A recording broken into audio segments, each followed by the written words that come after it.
before the meeting starts. Thank you. Live stream is now confirmed to be on, and I'd like to welcome everyone to today's meeting, and especially a warm welcome to Councillor Anne-Marie Probert, a newly elected member. Wish her well.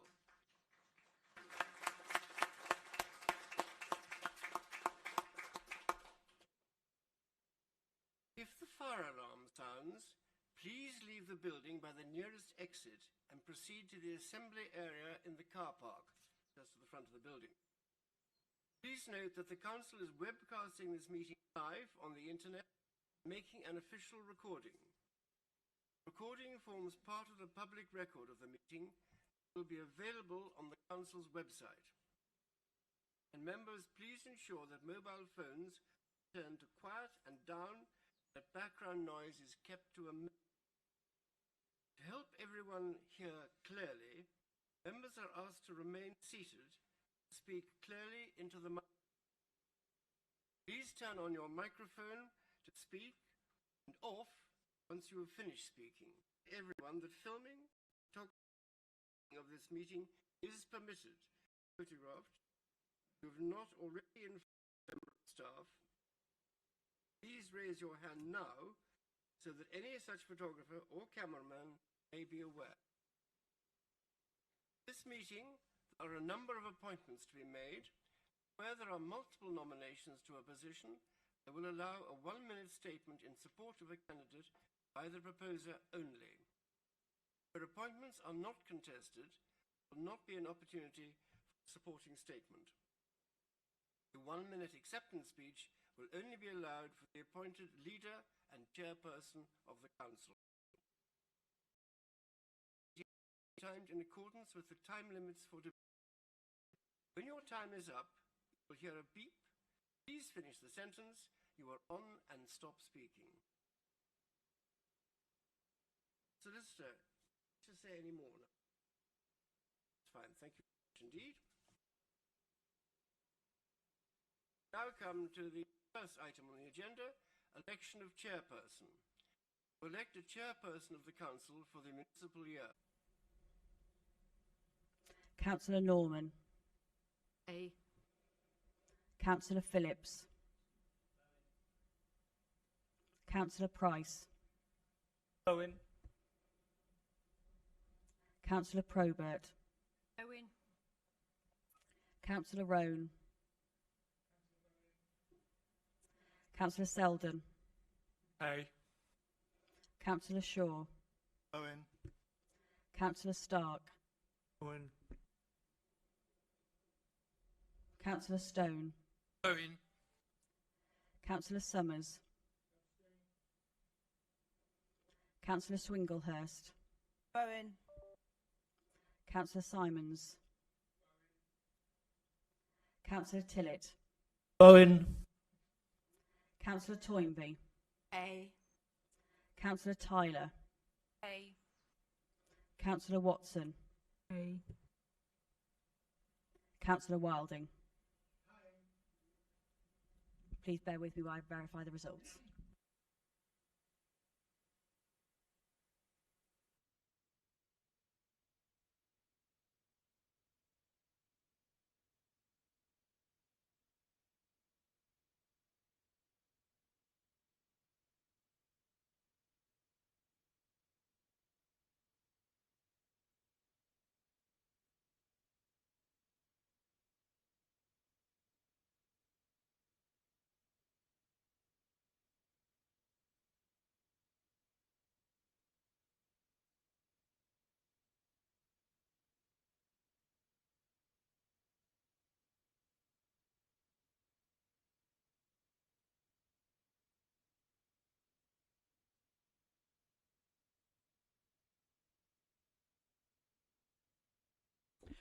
I declare that Councillor Sebastian Bowen has been elected Chairman of the Council, 26 votes to 23. Thank you.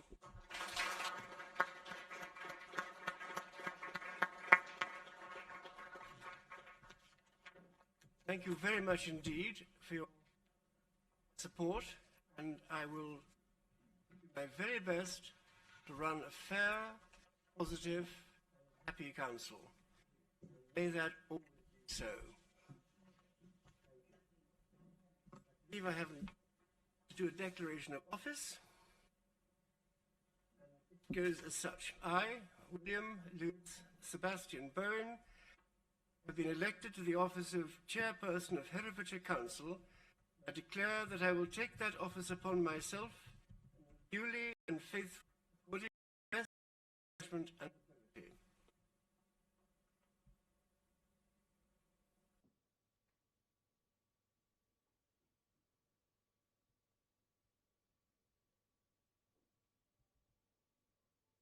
Sorry, the stream has crashed.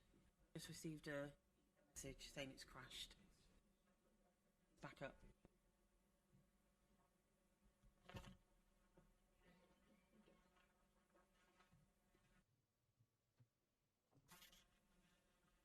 Live stream back on, is it?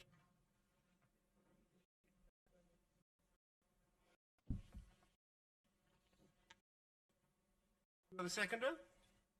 Yes, Chairman, I would like to second Councillor Kima Guthrie. Thank you very much indeed.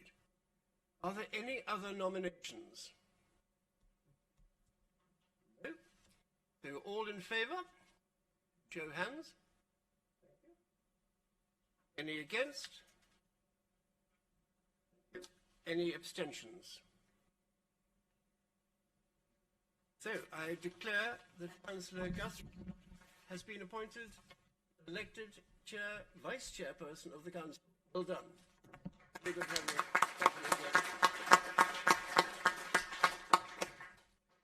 I do apologise, but it's... Sorry, Gareth? Yes, please. Yes, many thanks, Chairman.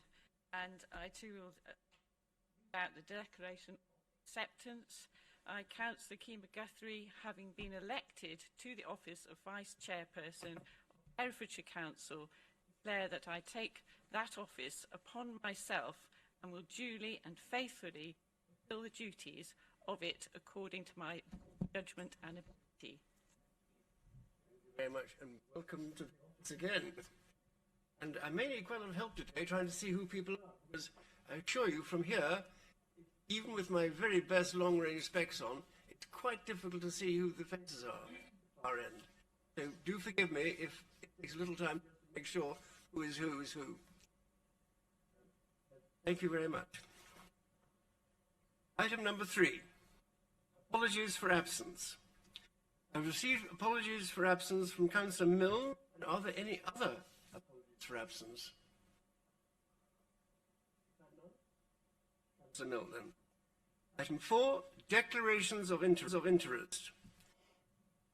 The next item is to receive any declarations of interest by members in respect of items on this agenda. Following a request from the chairperson, a dispensation has been granted under agenda item 8, appointments to committees, and agenda item 9, councillor allowances schemes. The solicitor to the council will outline the dispensation in greater detail when we reach that item. Are there any declarations of interest? Yep.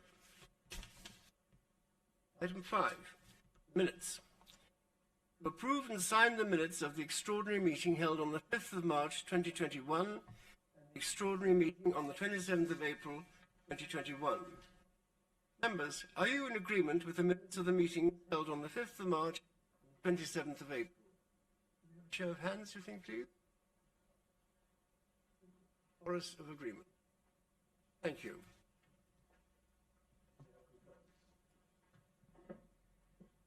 So it is a major source of tourist revenue for the county. It's also a major source of business revenue with Land Rover's operations on the Eastnor Castle estate. Very impressive. And I was also able to visit the Coroner's and Registry Office and the Hereford Crematorium to thank them for their outstanding efforts during the pandemic. All the teams have gone well above their normal duties and have delivered an outstanding service to the citizens of Herefordshire. I gave them thanks on the behalf of both the council and the people of Herefordshire. served, I think. Much an unseen, unknown team, perhaps to many of us, but they do a vital job.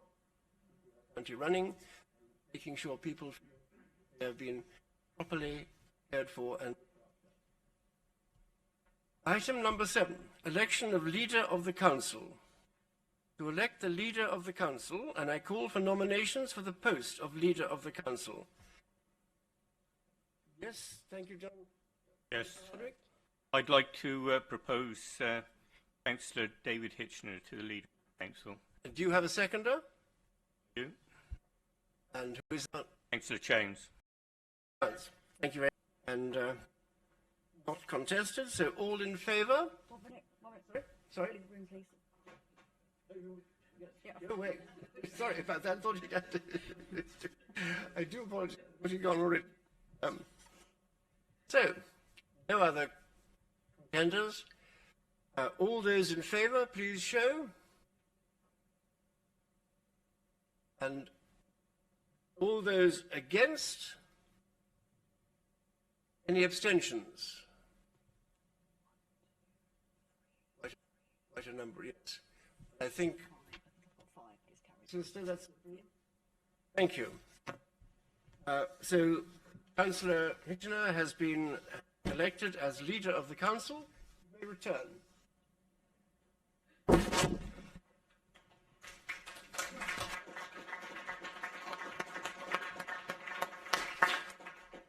Councillor Hitchener, congratulations on being re-elected as leader of the council. Would you wish to say a few words? Yes, if I may, Chair, thank you. I will try to be as brief as possible.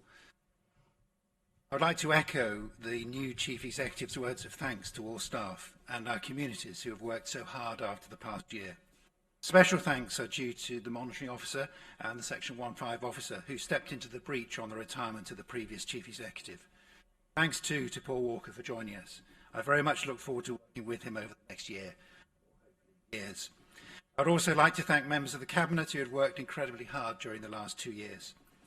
Over the next few months and years, we will, of course, focus on the work required to get us to good in the Children's Directorate, as well as the recovery from COVID. Our other priorities will include, amongst other things, the Hereford Transport Strategy, the development of a council housing programme, a new core strategy, the solution to the difficulties we have with phosphates in our rivers, and business best to serve you and the county to the best of my ability over the next year. Thank you. I will just go on a little bit longer just to give a special thanks to Stephen Vickers, who is leaving us at the end of next month, for a fantastic contribution he has made to our county and the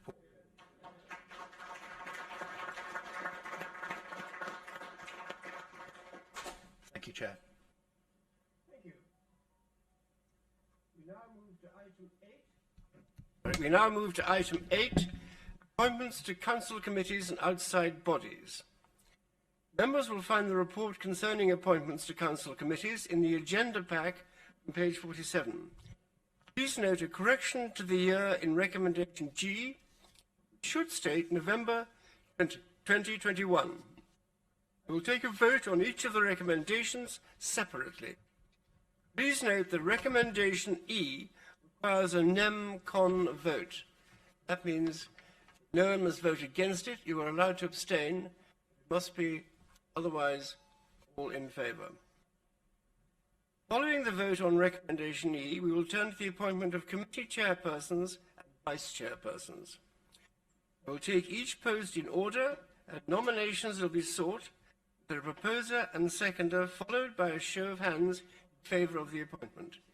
In the event of there being 2 nominations for any one post, a show of hands will be counted.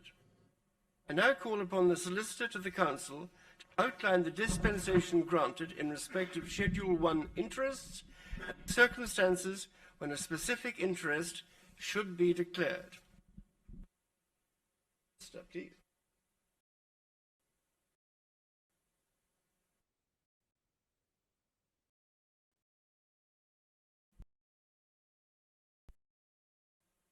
Of Children and Young People's Scrutiny Committee be approved as follows.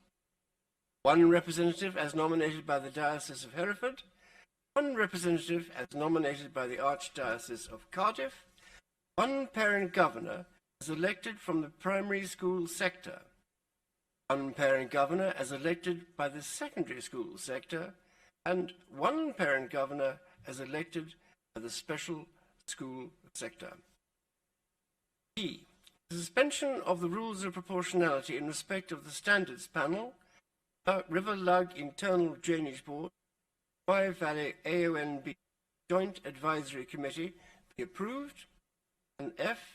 The appointment of committee chairpersons and vice chairpersons of the committees list 85.1 of the Local Government Act 1972, and agrees that any councillor unable to attend a meeting for a period greater than 6 months for COVID-19 related reasons receives a dispensation from these requirements of Section 85 until the 28th of November 2021, and authorises the monitoring officer to approve the individual dispensations requests of any councillor who is unable to attend a council meeting for COVID-19 related reasons.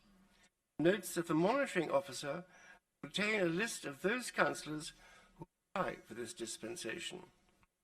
We'll take each of the recommendations in the report in order and move to the appointment of committee chairpersons and vice chairpersons. So, can I have a proposer for recommendation A, please? I propose. Speaking? Councillor Hitchener, I think. Yes. Seconder? I second Councillor Harvey. Thank you. All in favour? Thank you. That is carried.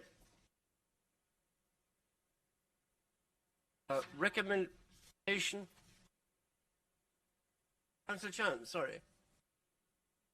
You wish to speak? Thank you, Chair. I'd like to propose an amendment to recommendation B. I can be guided by the monitoring officer.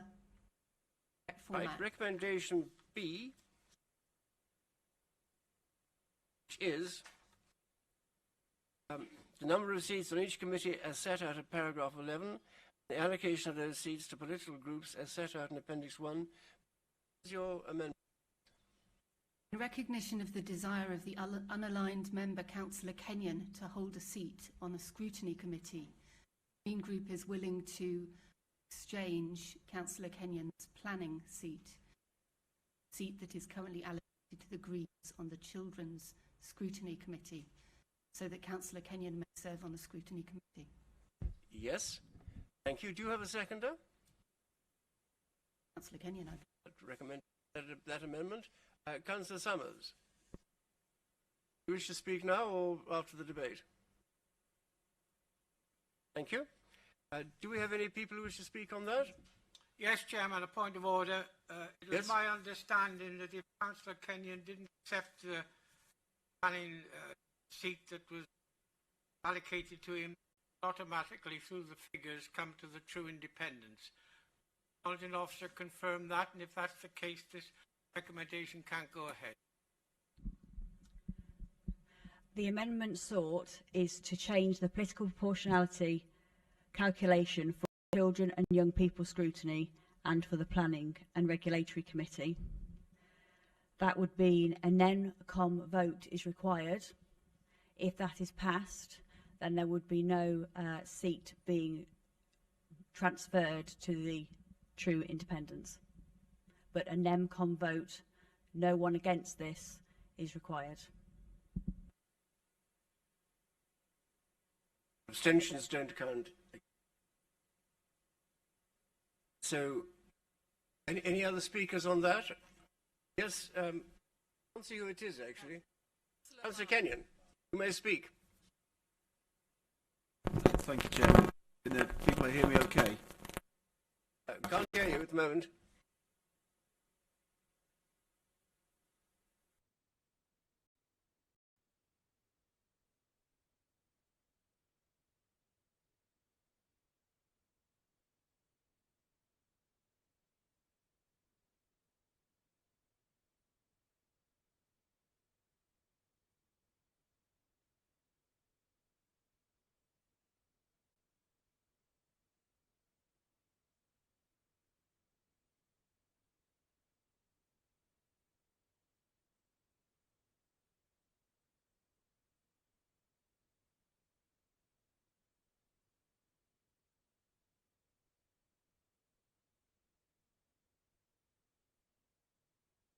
Thank you.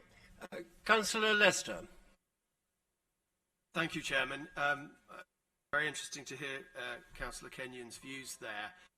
We've just come to a stage where we've appointed under Section D to co-opt people to that scrutiny committee. Is there no way we can co-opt Councillor Kenyon? It seems odd that we couldn't be able to do that. Thank you. Solicitor? If he's co-opted, he has no votes.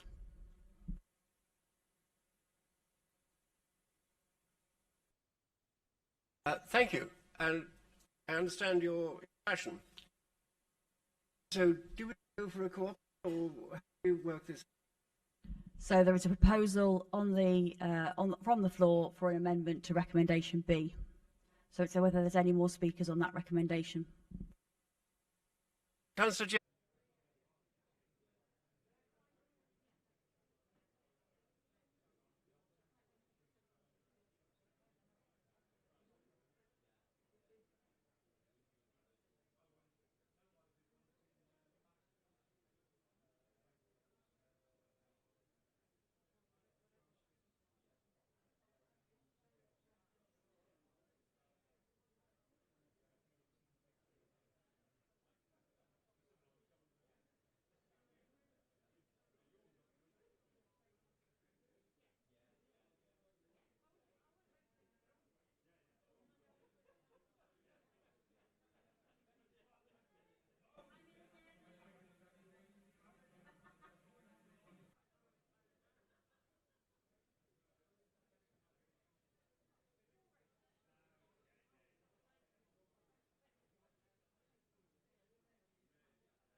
we please take our seats again? Live stream is working, apparently. We're ready to go again.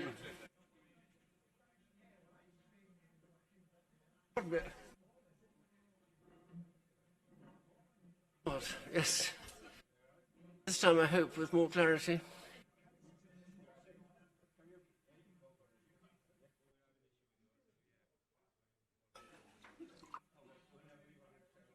I've got to be careful what I say. They're not taking this to the toilet, yeah?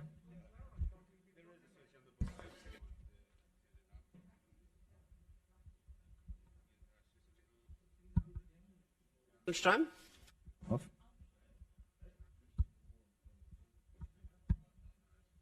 Nope.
Right, thank you. We'll recommence business.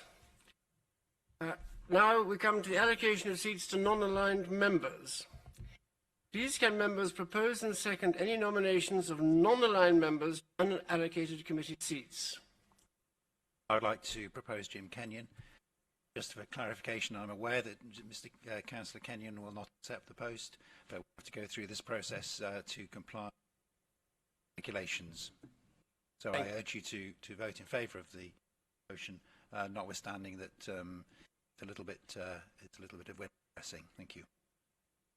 Thank you. And do you have a seconder? Thank you, Councillor Hardwick.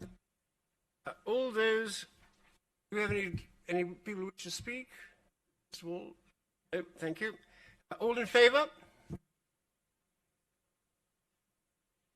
Against? And abstentions? That is carried. There's 2 against, Chairman. Right?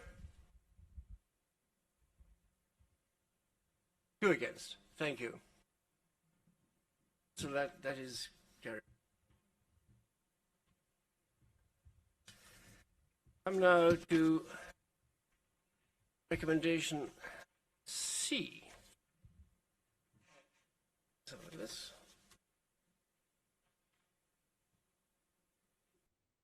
Recommendation C is the appointment of 5 co-opted members of Children and Young People Scrutiny Committee be approved as follows.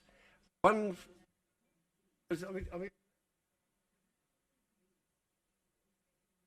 C, sorry. My apologies. The allocation of seats on outside bodies to political groups as set out in Appendix 2 be approved. Need a proposer and a seconder for that. I would like to propose. Thank you. Seconder? I second, Councillor Harvey. Thank you. Do we have any people who wish to make any comments on that? No, thank you. All those in favour? Thank you. All those against? Any abstentions? No. MCON. Now, we do come to recommendation D, the appointment of 5 co-opted members of Children and Young People Scrutiny Committee be approved as follows. 1 representative as nominated by the Diocese of Hereford, 1 representative as nominated by the Archdiocese of Cardiff, 1 parent governor as elected from the primary school sector, one parent governor as elected by the secondary school sector, and one parent governor as elected by the special school sector. And we have a proposer. Councillor Lester, or do you want to speak? Well, I would just like to reintroduce my amendment so that it's 6 co-opted members and 1 Jim Kenyon. Thank you. Yes. Thank you. Do you have a seconder? Do you have a seconder for that? Yes, Councillor Shaw. Any comments to be made by anyone? Councillor Davis? I've got a second amendment as well to point D, that it's actually increased to 7 co-opted members. We have a voice that's missing, and that voice is of the teacher.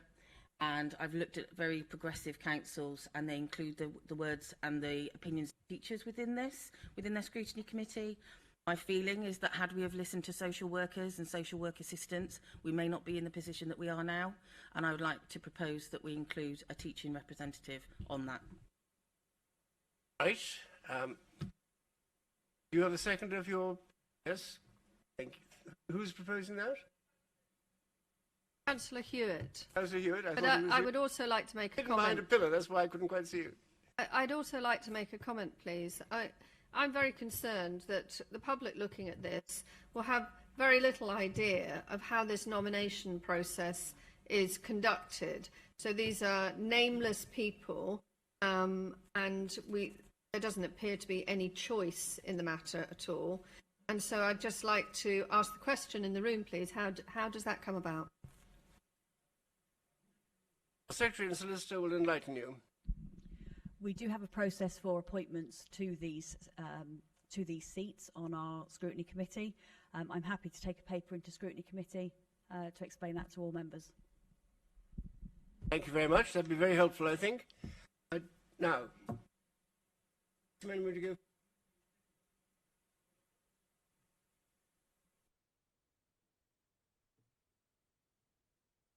Proposer and seconder for the original. In order to move things along, I propose this resolution. Thank you. This is item D, by the way. Thank you. Do you have a seconder for that?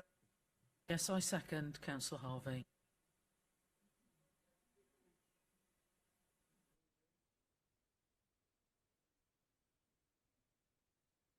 Councillor Lester, do you wish to speak to your amendment?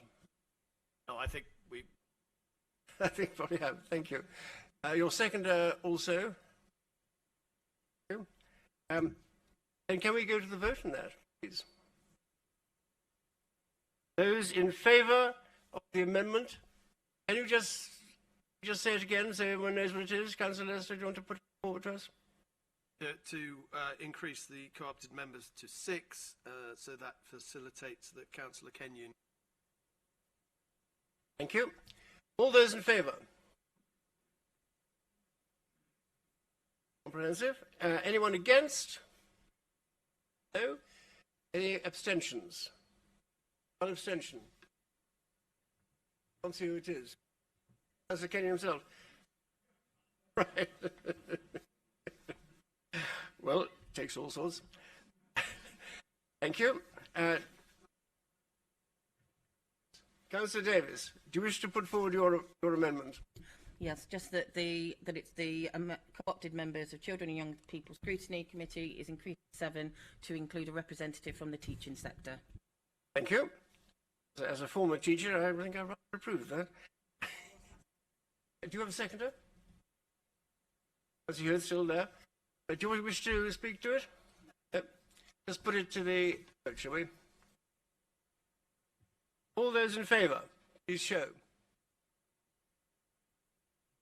All those against?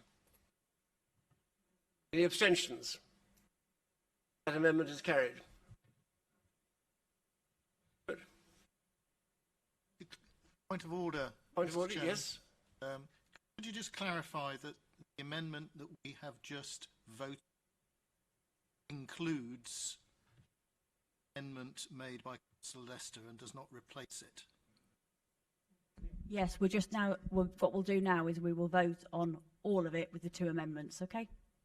Thank you. So the whole Councillor Gandy?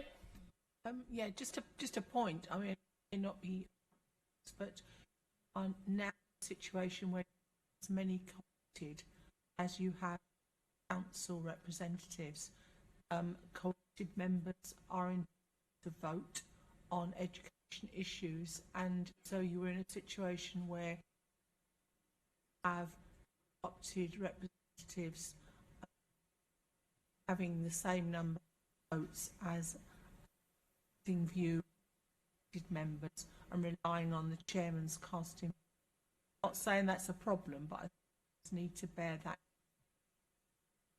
Thank you. Do you have any comments you wish to make on that? No. Chairman does have the casting vote. That gives you the power, I think, if you need it. Thank you. So, can we vote on the whole thing now with the 2 amendments added to it?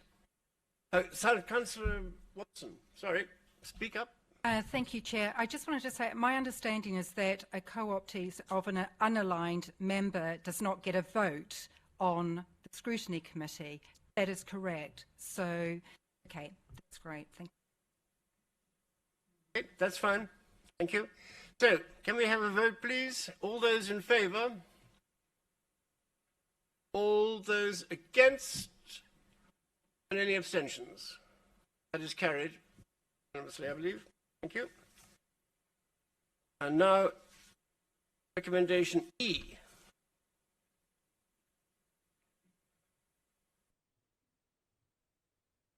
Do I have a proposer and seconder for recommendation E? As I propose. D, sorry, sorry. Councillor Hitchener, propose.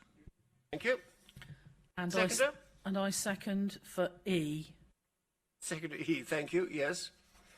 All those in favour? Sorry? Can I speak, please, Chair? I just want to state that at the current present time, I am sitting on the Wye Valley AONB Joint Advisory Committee, and I'm actually the Vice Chair, so do I need to abstain? No, you can vote.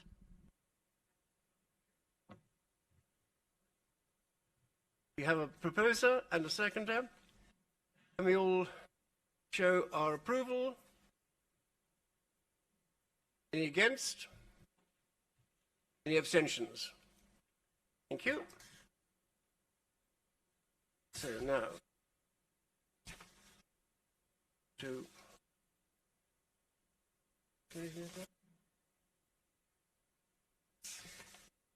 go back to look at, make sure we get the right recommendations being put forward. Recommendation F. The appointment of committee chairpersons and vice chairpersons of the committees listed at Appendix 3 be approved. So, might be a little. I will take each of the committees in turn and call for nominations for chairpersons and vice chairpersons. Where there is more than one candidate, there will be a vote. Speeches if contested. First, I call for nominations for the chairperson of the Adults Wellbeing Scrutiny Committee. Any nominations?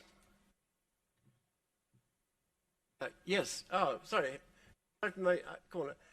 Speak up. Yes, I nominate Councillor Swinglehurst. Thank you. Do you have a seconder? I second Councillor that. Summers, yes? You Second that nomination. have 2 seconders there. Thank you. Do we have any other recommendations?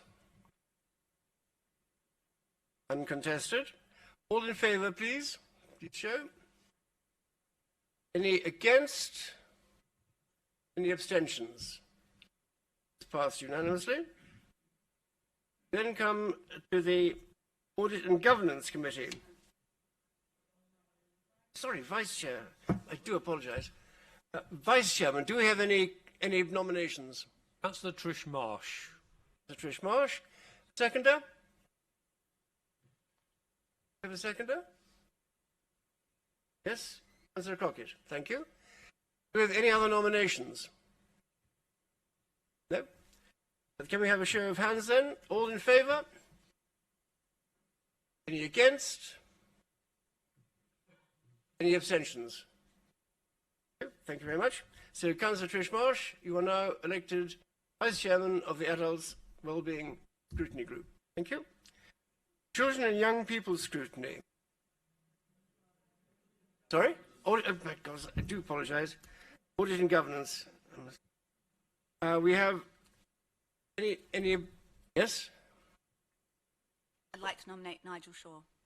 Right, Councillor Shaw, you're nominated. Do you have a seconder for him? Councillor Lester. Do we have any other nominations? No? Therefore, can we have a show of hands for Councillor Shaw? Any against? No. Any abstentions? Yes, we've had it. Thank you. We have now Vice Chairperson for the Audit and Governance. Do we have any proposals? Yes? Councillor General. I propose Councillor Christy Balderson. Councillor Christy, you're seconding that as well, are you, Councillor? Thank you. Any other nominations? Thank you. Those in favour of Councillor Balderson? Hand show, please. Any against? Any abstentions? Thank you. Done. Our duly elected Councillor Balderson as Vice Chairman. Thank you. Now we come to the Children and Young People Scrutiny Committee.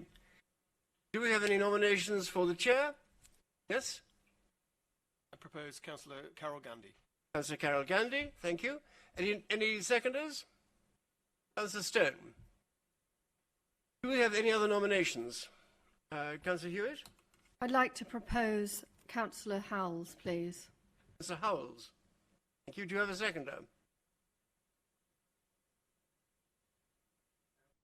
Councillor Watson? Councillor Simons. Thank you. So we have to come to proposers. You have 1 minute each in support of your nomination. So, Councillor Lester, please. Thank you, Chairman. Councillor Gandy needs no introduction, especially from me, but we all know how her tenacity and dedication to the role she's fulfilled as Chair of Children's Scrutiny has been a huge achievement, and she's been dedication to that role is unquestioned. She has had to deal with some extremely challenging issues in that role, and it for quite a few years now.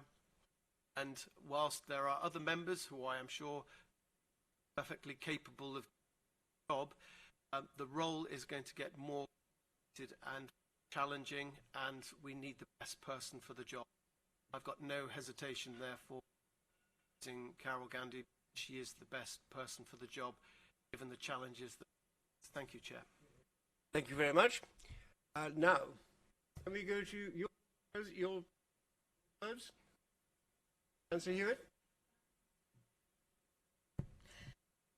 Yeah, I'd like to propose Councillor Howells, because we're at a time of great change, and I think the public are looking on, and they absolutely know we need a clean sweep, both with the officers and with the elected members.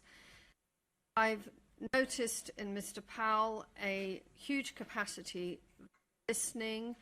He's very fair-minded, he has an eye for detail, and with the complexities of what we know is coming with the 100% turnover of cases in children's, I think it's absolutely essential that we have a fresh eye on the matter. So I very warmly thank you. Thank you.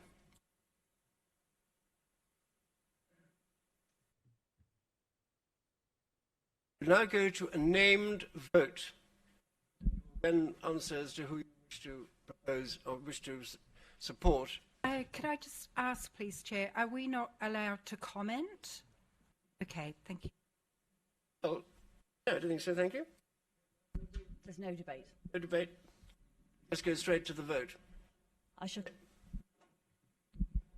shall call out the names of all members present and request that the member they are voting for is named as Councillor Gandy or Councillor Howells, or that they are abstaining. Councillor Graham Andrews. Abstain. Councillor Paul Andrews. Councillor Howells. Councillor Polly Andrews. Councillor Howells. Councillor Bartlett. Councillor Howells. Councillor Bartram. Councillor Balderson. Councillor Gandy. Councillor Bolter. Councillor Howells. Councillor Bowen. Councillor Gandy. Councillor Bowes. Councillor Howells. Councillor Chowns. Councillor Howells. Councillor Crockett. Howells. Councillor Davis. Councillor Howells. Councillor Durkin. Andy. Councillor Fagan. Councillor Howells. Councillor Foxton. Councillor Howell. Councillor Guthrie. Councillor Gandy. Councillor Hardwick. Councillor Howells. Councillor Harrington. Councillor Howells. Councillor Harvey. Councillor Howells. Councillor Hewitt. Councillor Howells. Councillor Hay. Councillor Howells. Councillor Hitchener. Councillor Howells. Councillor Ianson. Councillor Gandy.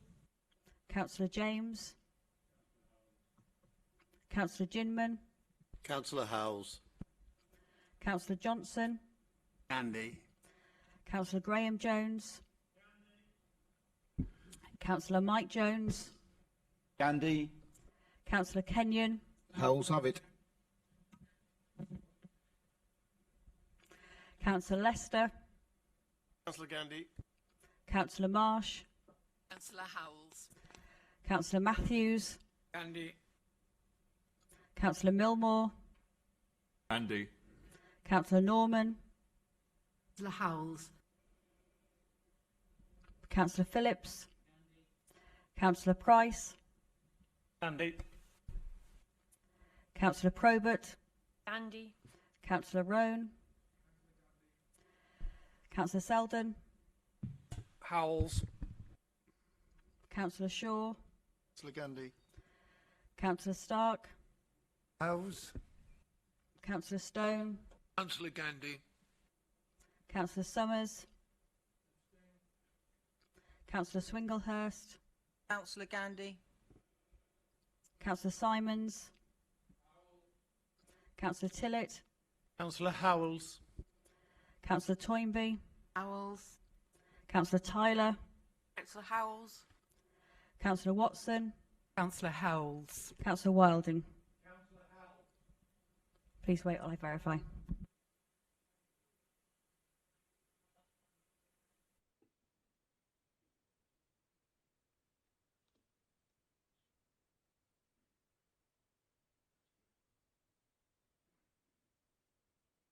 Chair, point of order.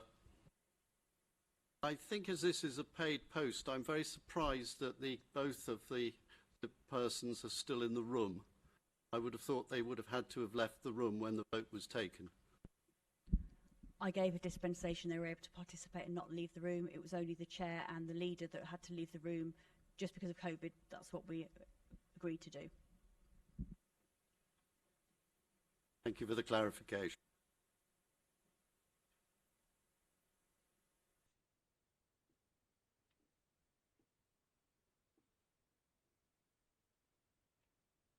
As a result of the vote, I have to declare that Councillor Howells has been elected as Chairman of Children's Services Scrutiny.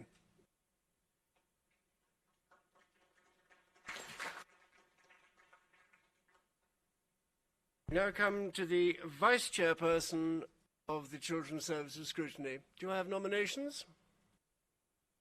Councillor Howells, I'd like to propose Councillor Jenny Hewitt.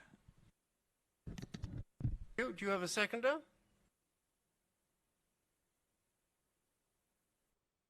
Oh, you do have Councillor Selden. You're seconding that?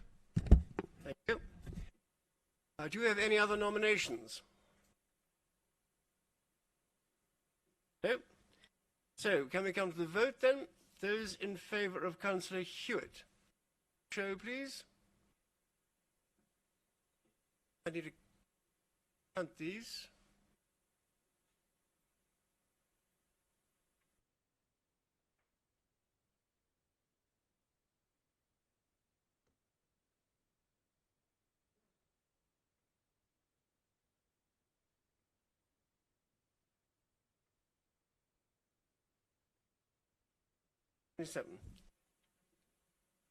So that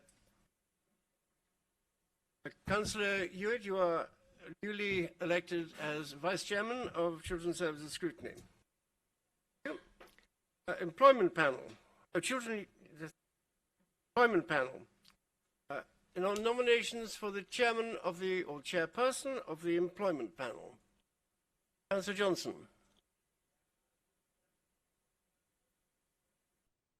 Councillor Hitchener. Thank you. Do you have a seconder? Councillor Phillips. Do we have any other nominations? No. Can we go to the vote, please? All those in favour of Councillor Hitchener? Thank you. Any against? Any abstentions? Councillor Hitchener, are you?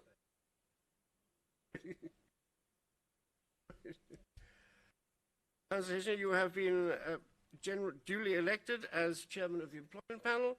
Now, election now for the vice chairperson of the Employment Panel. Who is proposing?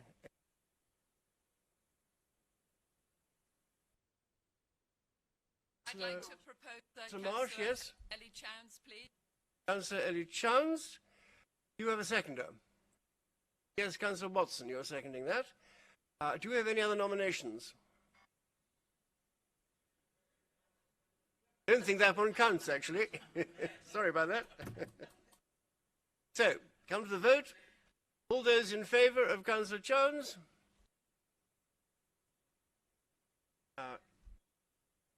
All those against? Any abstentions? That is carried. So, Councillor Chowns, you are duly elected as Vice Chairman of the Employment Panel. Point of order, Chairman. Yes? Could I please request that we use gender-neutral language as per our Constitution? I'm elected as Vice Chairperson. Thank you.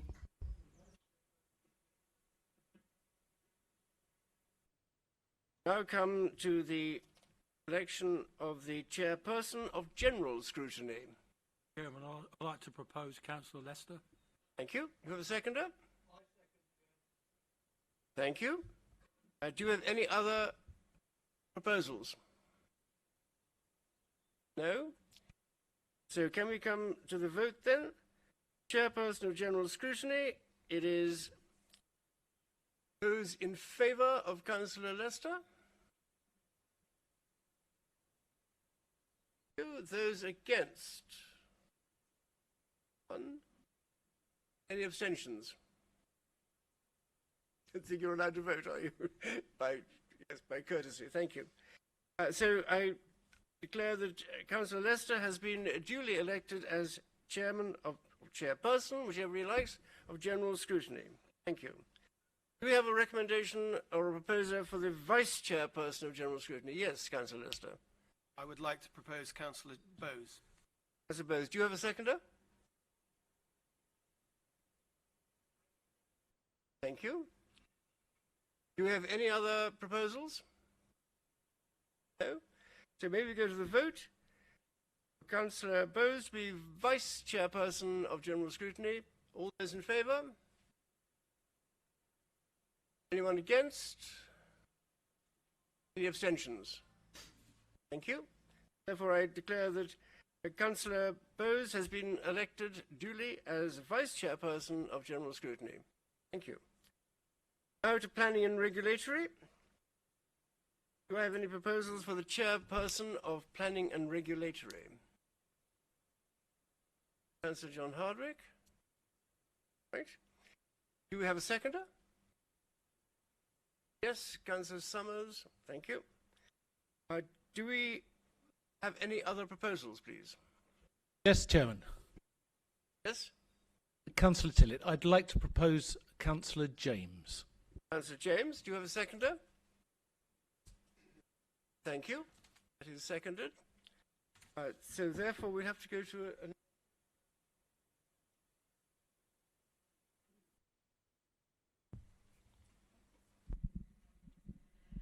I shall call out the names of all members present and request that they clearly state whether they are voting for Councillor Hardwick or Councillor James or abstaining.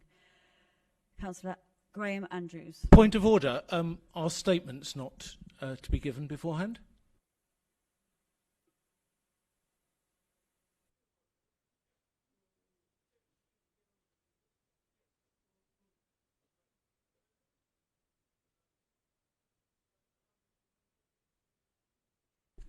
Yes, just to propose Councillor Hardwick as the planning chairman. He's been able to successfully chair the meeting during the last 2 years, and it makes sense for him to continue. He's a good and honest man. Thank you. Proposer for Councillor James. Thank you, Chair. I'm pleased to propose Councillor James. This administration is in favour of changing chairs, I believe, so continuity isn't necessarily a good thing. Councillor James brings an enormous amount of experience and indeed the voice of good common sense. I have sat on planning both as a substitute but also as a ward councillor bringing redirection cases, and in both scenarios I have found Councillor James to bring a voice of common sense and order to the planning committee, and I'm happy to propose him as chair. Thank you. Thank you. We will now come to the vote. So I call out each name. Councillor Graham Andrews. Councillor Hardwick. Councillor Paul Andrews. Councillor Hardwick. Councillor Polly Andrews. Councillor James. Councillor Bartlett. Councillor Hardwick. Councillor Bartram. Councillor Balderson. James. Councillor Bolter. Councillor Hardwick. Councillor Bowen. Councillor James. Councillor Bowes. Councillor Hardwick. Councillor Chowns. Hardwick. Councillor Crockett. Councillor Hardwick. Councillor Davis. Councillor Hardwick. Councillor Durkin. James. Councillor Fagan. Hardwick. Councillor Foxton. Hardwick. Councillor Gandy. Councillor Guthrie. James. Councillor Harrington. Hardwick. Councillor Harvey. Hardwick. Councillor Hewitt. Hardwick. Councillor Hay.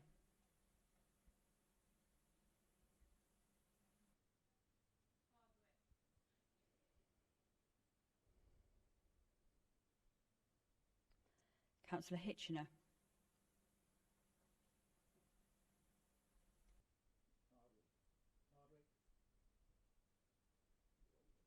Councillor Howells.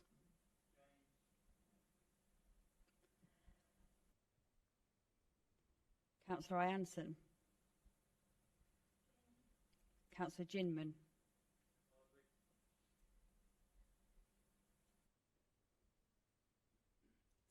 Councillor Johnson. James. Councillor Graham Jones. Councillor Mike Jones. James. Councillor Kenyon. James. Councillor Lester. Councillor James. Councillor Marsh. Councillor Hardwick. Councillor Matthews. Councillor Millmore. James. Councillor Norman. Hardwick. Councillor Phillips. Councillor Price. James. Councillor Probert. Councillor Roan. Councillor Selden. Councillor Shaw. Councillor James. Councillor Stark. Councillor James.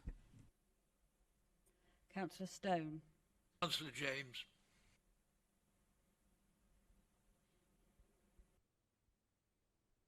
Councillor Summers. Councillor Swinglehurst. Councillor James. Councillor Simons. Councillor Tillett. James. Councillor Toynbee. Hardwick. Councillor Tyler. Hardwick. Councillor Watson. Hardwick. Councillor Wilding. Please bear with me, I verify the votes.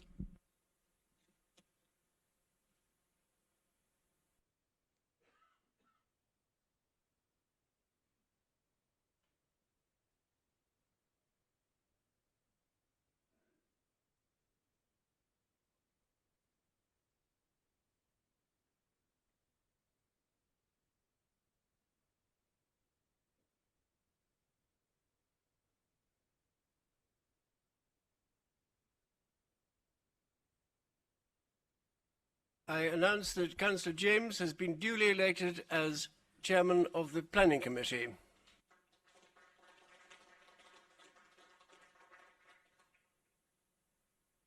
I now ask for a nomination for the Vice Chairperson of the Planning Committee. Is going to propose anyone? Yes, Councillor. Yes, Councillor Selden. Councillor Selden. Thank you. Do you have a seconder? Is that? Councillor Bowes. Thank you. Do we have any other nominations? Thank you. Therefore, we go to the vote. All those in favour of Councillor Selden? All those against? Any abstentions? Therefore, Councillor Selden is duly elected as Vice Chairperson of the Planning and Regulatory Committee. Now we come to the Licensing Subcommittee. Just the Chairman or the Chairperson for that. Do we have nominations? Councillor Bowes? Selden. Councillor Selden, do you have a seconder? Councillor Hardwick? With any other nominations? No. Therefore, we come to the vote. All those in favour of Councillor Selden to be Chairperson of the Licensing Subcommittee? Any against? See any? Any abstentions? Thank you. Therefore, I declare that Councillor Selden has been duly elected as Chairperson of the Licensing Subcommittee. Thank you very much. And that is all the chairmen, chairpersons, chairwomen of all these committees. Right. And now we come to recommendations G and H.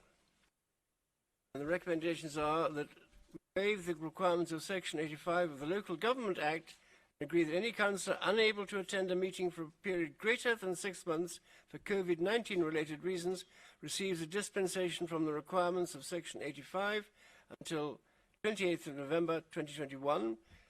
H authorises the monitoring officer to approve the individual dispensations and requests of any councillor who is unable to attend a council meeting for COVID-19 related reasons, and notes that the monitoring officer will retain a list of those councillors who apply for this dispensation. Do I have a proposer and a seconder for recommendations G and H, please? Yes, I propose Councillor Hitchener. And I second Councillor Harvey. Thank you very much. All in favour? Sorry, you got a query? Yeah, I've just got a query on this, so just so I can understand. So this applies for only COVID-related reasons. Are we not able to do it for any other reasons if somebody is ill for the next 6 months? We could, yes, that is possible. At the moment, I've done it for COVID reasons, just because of the position we're in. Obviously, I'm not aware of anyone not being able to attend in the last 6 months. It hasn't been a problem, but obviously because we're now in person, there could be an issue. So this is a belt and braces approach. In that case, my proposal would be that it covers everything with regards to if somebody has a reason why they're unable to attend through illness, that we're able to include that dispensation, that we include that in there. We know that there's likely to be a change coming forward, aren't we, with legislation, and that should take us up to that change in the legislation. Councillor Phillips? Well, I just wondered, until we wait for that we have the present situation whereby if anybody does need special dispensation, the council and they give it. I think that has been custom and practice in the past, always. No, I couldn't hear either. So, can you hear, Councillor Phillips, can you repeat your... I wondered whether we should continue with what the present situation is until the legislation changes, which is that if anybody does need special dispensation, other than for COVID, that they come to the council meeting to get that permission. That is how we've done it in the past, and that's always worked very well, and that requires, of course, council to grant that opinion. Thank you. Yes, I agree. custom and practice that has always worked very well. And I don't understand why it's here. Chairman. Councillor Kenyon. Thank you, Chairman. If I could help, I get this straight away. If you do a positive test and the morning of the meeting you can't attend, that's a good enough reason. You know, you don't want to have to feel you have to come along to a meeting. There are things, if you've got long-term illness, there's dispensation is given. I mean, I've sat in meetings where a chap hasn't turned up for 6 months because he was poorly with cancer, and we make that decision as a meeting. So I think this is just a belt and braces approach to the COVID restrictions and doing tests before we come to meetings. So I don't think we need to be too hung up on this, and let's just get on with it. Yes? Are you content? I just don't understand why it's there. Because we've got the rules of dispensation. I suppose that's what it is. It's calling it out as something different from everything else, and that's what I don't understand. So, why is there a legal need for this to be there? The legal reason is usually on a case-by-case basis, but it is in there because of COVID-19, just in case there's anything additional that happens in the next 6 months that COVID means is a reason that people are unable to attend. If you don't think it's necessary, then don't vote for it. But if you wish to have it amended... I do believe we are properly covered, and anyone who has a good reason, listened to and treated decently and fairly. Always has happened in the past. Thank you. So, all in favour, please. Oh, sorry, Councillor Summers and Councillor... Marsh. Sorry, it's very difficult to see behind all the barriers. Councillor Summers first. It seems obvious the reason for the COVID. COVID, you don't have to have a doctor's note, whereas any other illness you would have to have a doctor's note, so I can't see anything wrong with what you've got. Thank you. Thank you. Councillor Marsh. My understanding is this just means that... We can't hear you. My understanding is this just means that you won't be disqualified. I'd just like to say that I hope very much that we will shortly move ahead, so that if you're unable to come for some reason to do with COVID or vulnerability, that we will make arrangements so that you will be able to vote and represent your constituents. Yes? So both. Sorry, Chair, can we just clarify until the 28th of November 2020? Should that be 2020? I think you're probably right. Right, yes. Sorry, can you make that amendment, please? Sorry about that. So,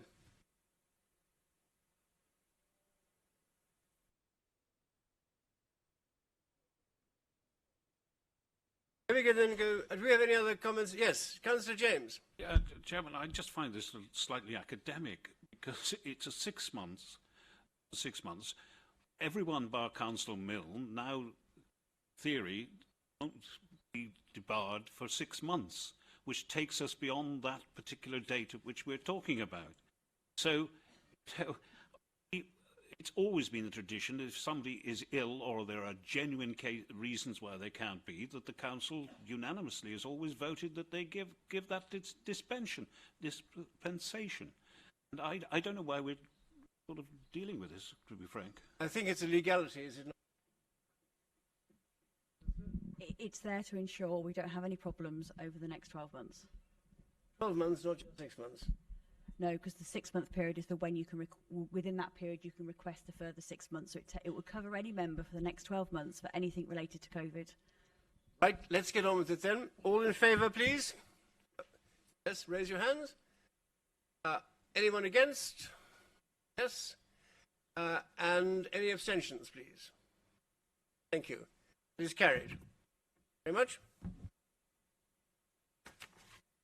And that, I think, is that for that particular section.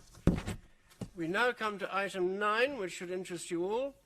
Councillors' Allowance Scheme, pages 63 to 122. To approve the Herefordshire Councillors' Allowance Scheme, having regard to the recommendations of the Council's Independent Remuneration Panel. Members will find the report concerning the Councillors' Allowance Scheme in the agenda pack, page 63, and the supplement published on the 27th of May. And we have to refer to the Monitoring Officer for any corrections.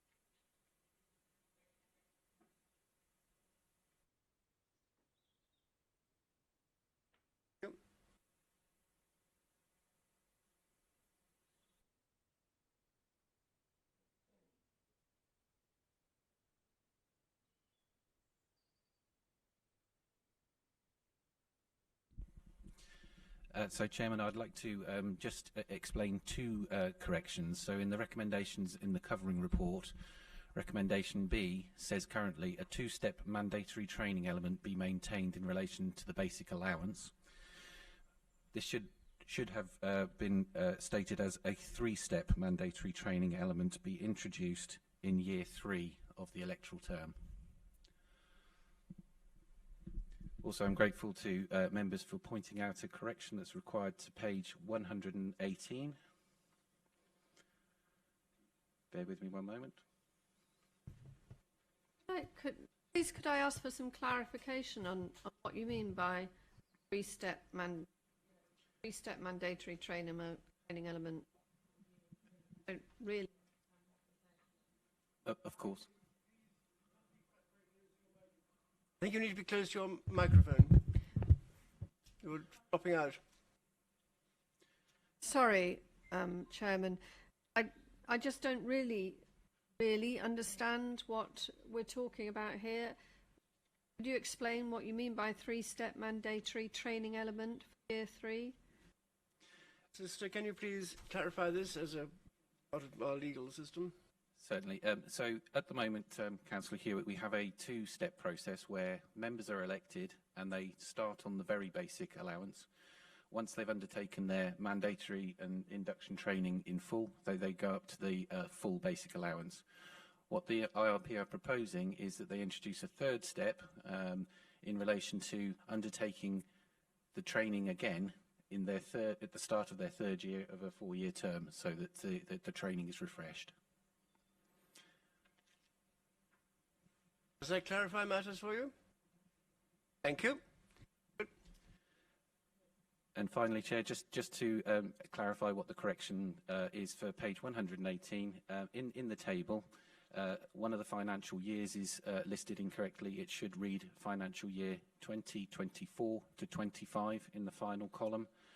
And there is also a correction required to the Chairman of the Council's allowances over the first, sorry, the new allowance rates from 2021 to 2022.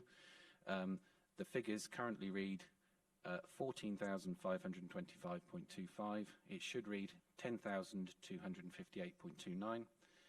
For 2022-2023, it currently reads £15,136.50. It should read 10,596.5.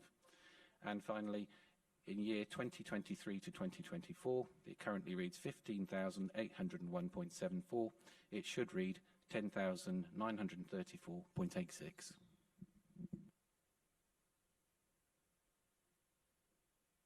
Care about that, I'm sure.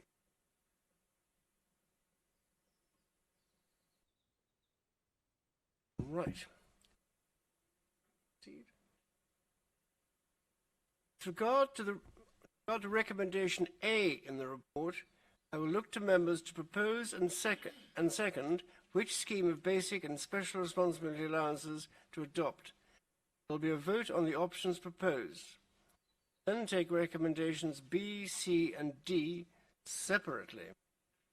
I now call upon the Solicitor to the Council to outline the dispensations granted in respect of Schedule 1 interests and the circumstances when a specific interest should be declared. Thank you. So I've received a written request on behalf of all members here. You are able to participate and vote on this matter. Thank you. Can we have a name vote, please? We need 8 members to request that. Anybody else? What are you coming? When are you asking for this name vote to take place? I have had no proposers yet or seconders even. Once we vote, name vote. You need to have 8 people supporting you. That's what I'm asking for.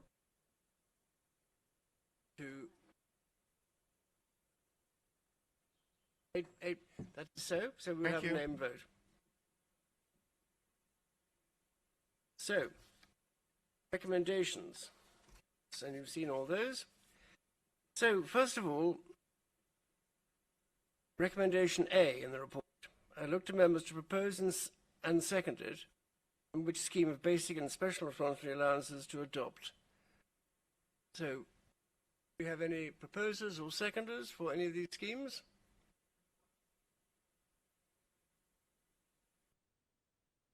Councillor Shaw? And do you have a seconder? Which you were supporting, by the way? Right, if nobody else is putting up their hand, I'd like to support option 3.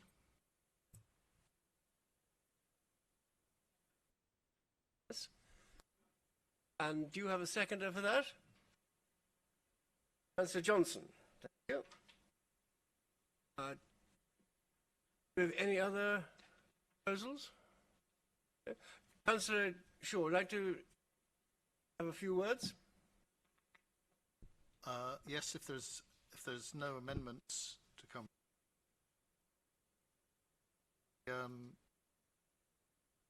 When we stand for election, we stand to represent our communities. Allowances are there to defray some of the time that we use to do that. Know when we put our names forward for election,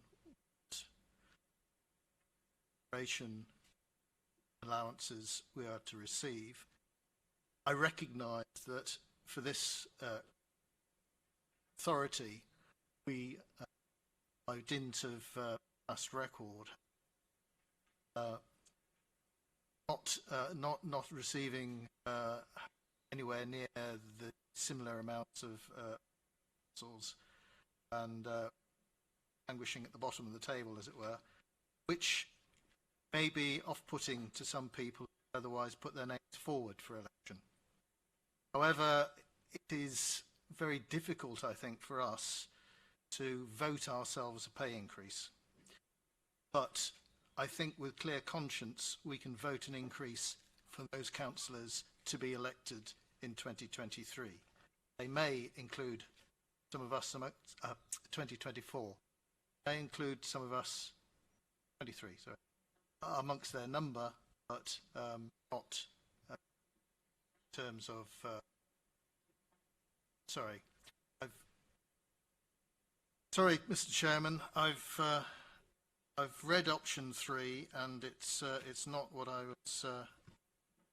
was intending to put forward as my proposal. I think it's option 2 you need, Mr. Shaw. I either withdraw my proposal, or I ask your indulgence to change it to option 2. My indulgence to change it to and whatever you... Apologies to council. In my excitement. Option 2 then is my proposal. And obviously if somebody wants to, that's fine. Shut up now. Right.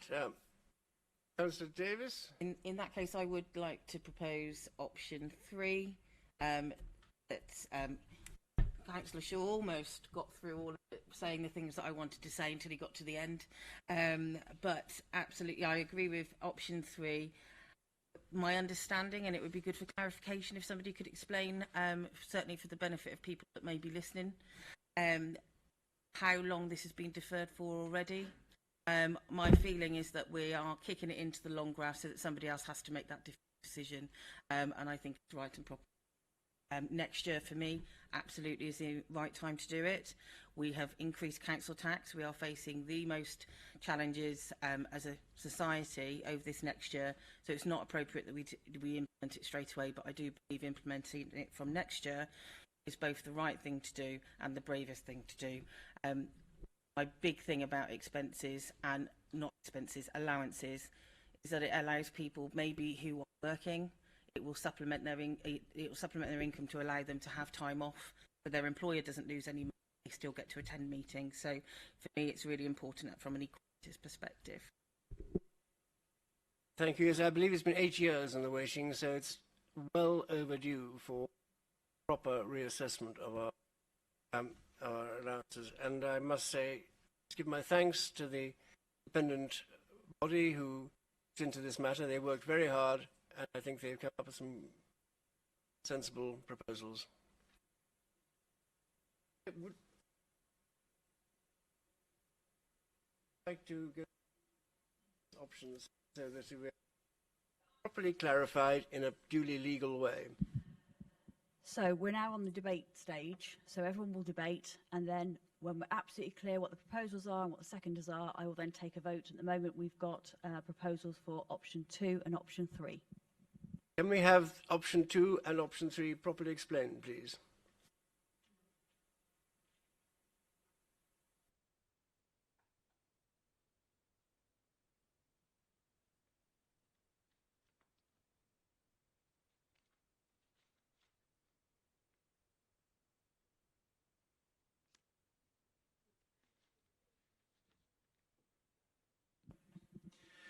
So option 2 is that the Council accepts the recommendation in full from the Independent Remuneration Panel for the full basic and SRA increases, but they defer the new allowance scheme to begin in 2023-24 following the all-out elections to deliver the new increase.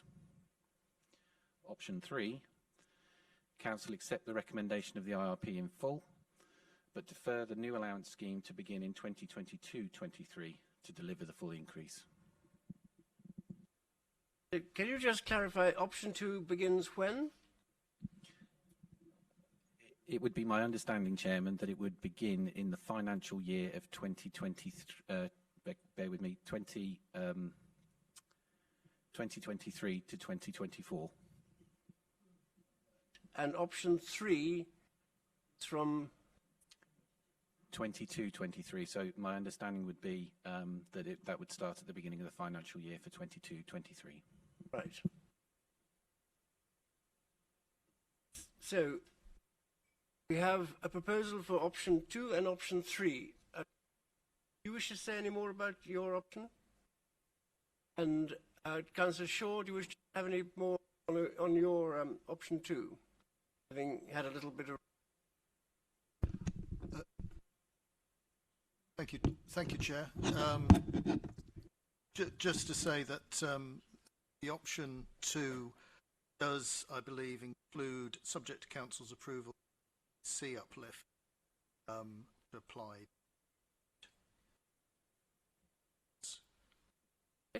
So the sort of incremental continues. Councillor Phillips? Yes, Chairman, for completeness, I declare a non-pecuniary interest. Well, I seek the advice of the Monitoring Officer as Vice Chairman of the NJC for England and Wales. We'll note that declaration. Thank you. Councillor Chance. Thank you, Chairman. Before I comment on this matter, I need to observe that from this part of the room, quite a lot of what quite a few people are saying is lost, because several people's mics are not working consistently and they cut in and out. That applied to Councillor Shaw, Councillor Gandhi earlier, several people. I think it is important to stay very close to your microphone, or at least about 6 inches away from it, to ensure clarity. I suspect it might be the mic system rather than the positioning of the person, but anyway. On this topic, I would like to second the motion of Councillor Shaw. I find it really uncomfortable that we are forced to be in the position of voting on our own allowances. This should not be in the hands of local councillors. It should be set by local government, by national government, according to a fair system and allocation, because none of us want to be in the position of voting on our own allowance, I don't think. It's clear from the work of the Independent Remuneration Panel that councillors in Herefordshire are consistently underpaid in relation to our peers in other authorities. But at this point, when we're dealing with major economic crisis and the impact of coronavirus, it's uncomfortable to vote for an allowance increase for ourselves. It is vital, though, that we increase the allowances for local councillors in order to attract the sort of people that Councillor Davies mentioned, people who would otherwise have to earn a living, their families. We need to broaden the range of voices that are heard in local politics, and increasing the allowances is a crucial part of that. So I really welcome the proposal to do it so that those elected in the next set of councillors will. allowance. Thank you. I do think, though, it is partly how close you are to your microphone that enables clarity of your speech. Do we have any other speakers? Yes, we have Councillor Kenyon, Councillor Rowan, and Councillor... I can't see who it is, actually. Oh, it's Councillor Stark. Councillor Watson. Thank you, Chairman. I think it must be for the first time ever I'm going to completely agree with Councillor Jones and her green ethics. I just think this is a bit mucky, and I believe in Parliament it's done and they don't have to vote on it. To vote on this is just an awful thing to do. It sends the wrong message out to the people who vote for us, and I completely understand there's people that in this room that rely on their allowances, and I think option 2 is the best option. But let's not leave it 8 years. Let's look at a different process so we don't have to vote on our own allowances going forward. So I'll certainly support option 2. Thank you. Councillor Rowan. Thank you, Chair. Is that close enough? Yeah. I too would like to submit my application for the Councillor Chowns fan club. I think it's absolutely spot on. This is really, really uncomfortable, but voting for ourselves, and you can read the headlines. I just don't want any part of it, really. But I remember a former colleague of ours, Councillor Chris Chappell, who was a good red-blooded socialist, and he used to say, "You're not taking the allowance for yourself, you're not voting it for yourself, you're voting it for those who look at what you would get and couldn't quite live or couldn't quite have that as a top-up to be able to take that step." Because if you look around this room, I think there's a certain, I won't say a certain type of person, but there's very, very few who are young, proper young, at a decent end of the age of 40s. I'm not criticising anybody. Councillor Davis punching the air there. You just wait, Councillor Davis. It'll come to you if you're lucky. That's it. I do believe that it is uncomfortable. I think the only way is to vote this through for those who will be sitting in our seats come the first week in May in 2023. And whether you stand or not, I would quite like to see this taken away from us. Turkeys for Christmas and all the rest of it, it should not be down to us, because it sends out completely and utterly the wrong message. So thank you. Thank you. Councillor Stark. Thank you, Chair. I support option 2 mainly because of what Councillor Chowns has said, but can I just make one point? We've got to be careful we don't fall further behind in terms of other authorities' allowances, and in terms of the sort of I think the image that we project in terms of us being an authority that doesn't really want to attract talent to it. So I mean, I do think that we do have to accept these recommendations at some stage. And while I do think that 23-24 is the best option because it avoids us being seen to actually benefit directly from it while we are actually sitting in these seats, I would be very, very concerned if we fell further behind.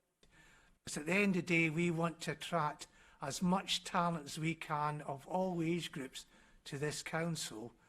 Whether we like it or not, people will look at the allowances and will think, can I afford that if they are in to take on this job? Thank you. Thank you. Councillor James. Thank you, Chairman. I would caution that the fact that paying substantially more allowances will not necessarily attract a better calibre of member. Those authorities throughout the UK that have very high allowances, I cite Liverpool as an example, has necessarily brought a better calibre of councillor. I think we are unnecessarily doing something unnecessary. I just think we should be just forwarding the responsibility to the new council. They'll be elected. It's their decision. As it's happened before now that they've decided not to take up what we're proposing. You explain that to members of the public now who are seeing their council tax rise, who are probably on furlough and fearing their jobs, that we're sort of voting for a substantial increase, not for ourselves, although some of it, everyone here hopes it's themselves. I just think we should just leave it to the new council to adopt whichever recommendation they desire. Let them take the responsibility, not this council.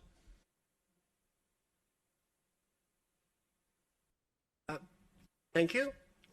Any more comments? No, that's it. So yes, I'm coming to you.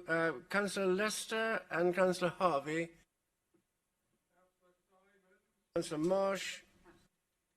Councillor Simons.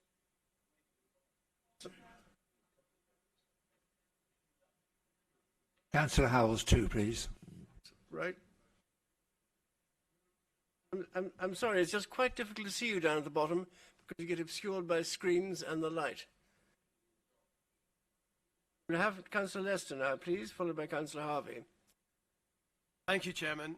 Yes, I would I hear what Councillor James says about deferring the decision to another council, but I think it's extremely important as councillors we make a decision.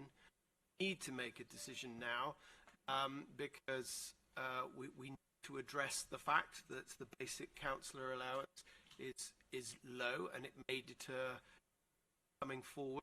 So that needs to be addressed, and also obviously recommendations of the panel have come up with their other recommendations in terms of other allowances, but this is a very good way of addressing the fact that basic allowance is with other resources, and as we all know, spend a very great amount of time responsibility of being a councillor, and that has to be acknowledged. I think, though, the issue we all have is that times are difficult and other increases won't be as great for some, and it's an important council lives within its means. I think supporting option 2 has the double benefit, yes, addressing the issue of member allowances responsibly, because that's what the independent panel has achieved.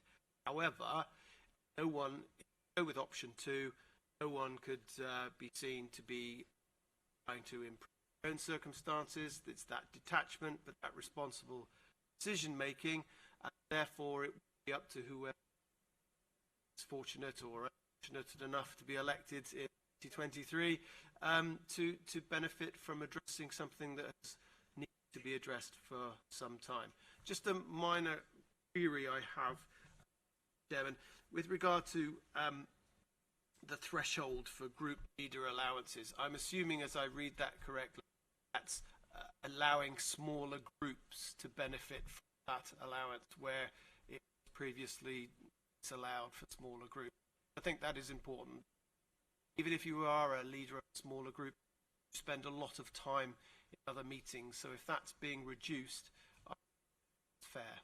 Thank you, Chairman. I believe that is correct. Thank you. Yes, confirmation of that. Thank you. We now have Councillor Harvey. Thank you, Chair. I had the pleasure of being able to create a series of videos around the budget time, answering questions online from members of the public. And one of those questions was about councillor allowances and how much councillors got paid for the role that we fulfil. And I did a bit of research before putting the video together. And actually, the National Taxpayers Alliance published a report on councillor allowances across all English authorities only in December 2020, so it's relatively current. Herefordshire pays the lowest allowance to its councillors of any authority in the West Midlands region, and the fourth lowest unitary authority in the whole of England. Now that's partly because this is a decision that gets made on a 4-yearly cycle, and 4 years ago, when it was last considered, option amendments were put forward which actually removed almost the entirety of the basic allowance uplift that had been proposed by the independent remuneration panel, and concentrated the uplifts in allowances that were made for councillors at the time in their Conservative administration with special responsibilities. Now, so that means that we're really looking at least 8 years of no uplift in the basic allowance for members of this council. Now, I know that none of us put ourselves forward to be elected after having first looked to see what a councillor gets in their allowance. Everybody in this room put their names forward to be elected for other reasons, with their arms up their back or voluntarily. However, I think also pretty well everybody in this room who isn't extremely well heeled will recognise that once you are a councillor, when you are called upon to attend meetings during the day, to go to outside bodies, to take time out of paid work, whether you're self-employed or whether you are employed elsewhere, to undertake your role as a councillor, it becomes really tough. Now, as Cabinet Member for Finance, reading the Appendix G that comes with this, which gives you the detail of the options that we're considering, all of these create unfunded budget pressures, all these options.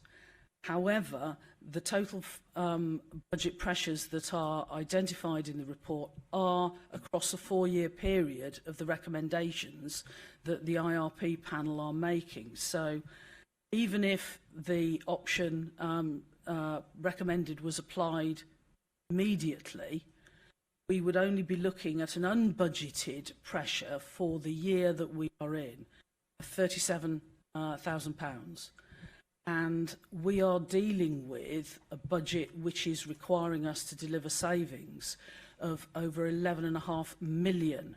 And the total cost of all of the allowances for councillors in order to fulfil the political side of running this council is a fraction, a tiny fraction, not even 1%, a fraction of 1% of the total budget of this council. So I can understand that members here are squirming in their seats and wondering what is going to be the headline news next week about councillors voting themselves pay rises. But actually, the law requires us to do this, and saying, oh dear, somebody else really ought to make this decision for us, frankly, isn't an option, because one of the legal requirements is that as a council, we take responsibility for this council's budget, and therefore we have to, in the same way that MPs do, we have to take responsibility for all aspects of this council's finance, including the cost of having the councillors setting the policy and direction of the council and the way that it spends its money. And we have to make lots of uncomfortable decisions which impact on people's lives elsewhere in the county. Yes, we're having to make an uncomfortable decision here now. So as the Cabinet Member for Finance, all I'm going to say is that whatever the decision is that this council makes, we will manage it within the budget and the budget pressures that we are already having to deal with. But we can't even kick the can down the road on this for another 2 years and say, oh, let's make it the decision of somebody else. Because for councillors who've actually read the papers for this council meeting, it is transparently clear that there is a 4-year cycle to this and a statutory requirement for us every 4 years. And now is the time. We are not allowed to go beyond this moment without considering the allowance scheme. So you can't shruff it off onto somebody else. You can't kick the can down the road. You can't say somebody else needs to make this decision for us because it's really rather uncomfortable. And, you know, I know exactly how uncomfortable it is trying to deal with delivering the savings that we've got as a council as a whole and the difficult decisions that go with it, as do councillors in this room who've sat in the chair that I'm sitting in now. So we will manage whatever it is that is the outcome of the meeting this morning. But let's not try and make this somebody else's responsibility, because part of being a councillor is taking this decision once every 4 years. So I hope the debate continues, But, you know, let's not moan about it. It's just the law. Councillor Harvey, thank you. Do you have a recommendation you want to put forward? No, I don't at this time. Councillor Marsh. Yes, I just wanted to... We can't hear you. Yeah, well, I'm about 2 inches away, so it must be working. Just wanted to say that I can live with the 2 years, but personally I would prefer the 1 year. We are extremely low. Even with this increase, we will be nowhere near the top, and we rely on good quality members from whom to draw our cabinet members and other special responsibilities. So I hope we will go for 1 year, but I certainly really hope that we take this allowance, because we are responsible for a public sector spend of £1 million a day, and that's something that is important, and we need full representation to do that. Thank you. Councillor Simons.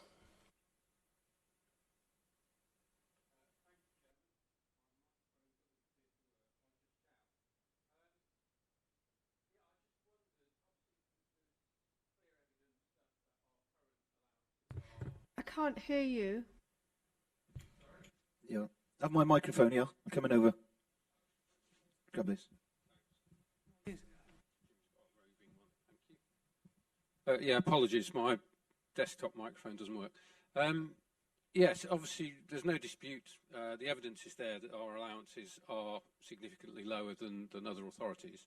I just wondered what evidence we have, if any, of the influence this has over people's propensity to stand for election or allow themselves to be coerced. You know, we've all got kind of anecdotal evidence and lots of reference to kind of individual cases, perhaps, but I just wondered whether we've ever done any local research to actually ask people how this influences their desire or otherwise to stand for election. Thank you. Thank you. Councillor Watson, followed by Councillor Howells. Thank you, Chair. I support Councillor Chowns that it isn't right to vote on the allowances received. But I do support Councillor Davies' comments and agree with Councillor Harvey, so I do support option 2. We have to be brave, bold, open and transparent. We need to grasp the nettle. This issue has been kicked down the road for 8 years. I'm sitting here in the hedgehog outfit because I'm prickly at legally having to be present to vote because of the recent High Court ruling.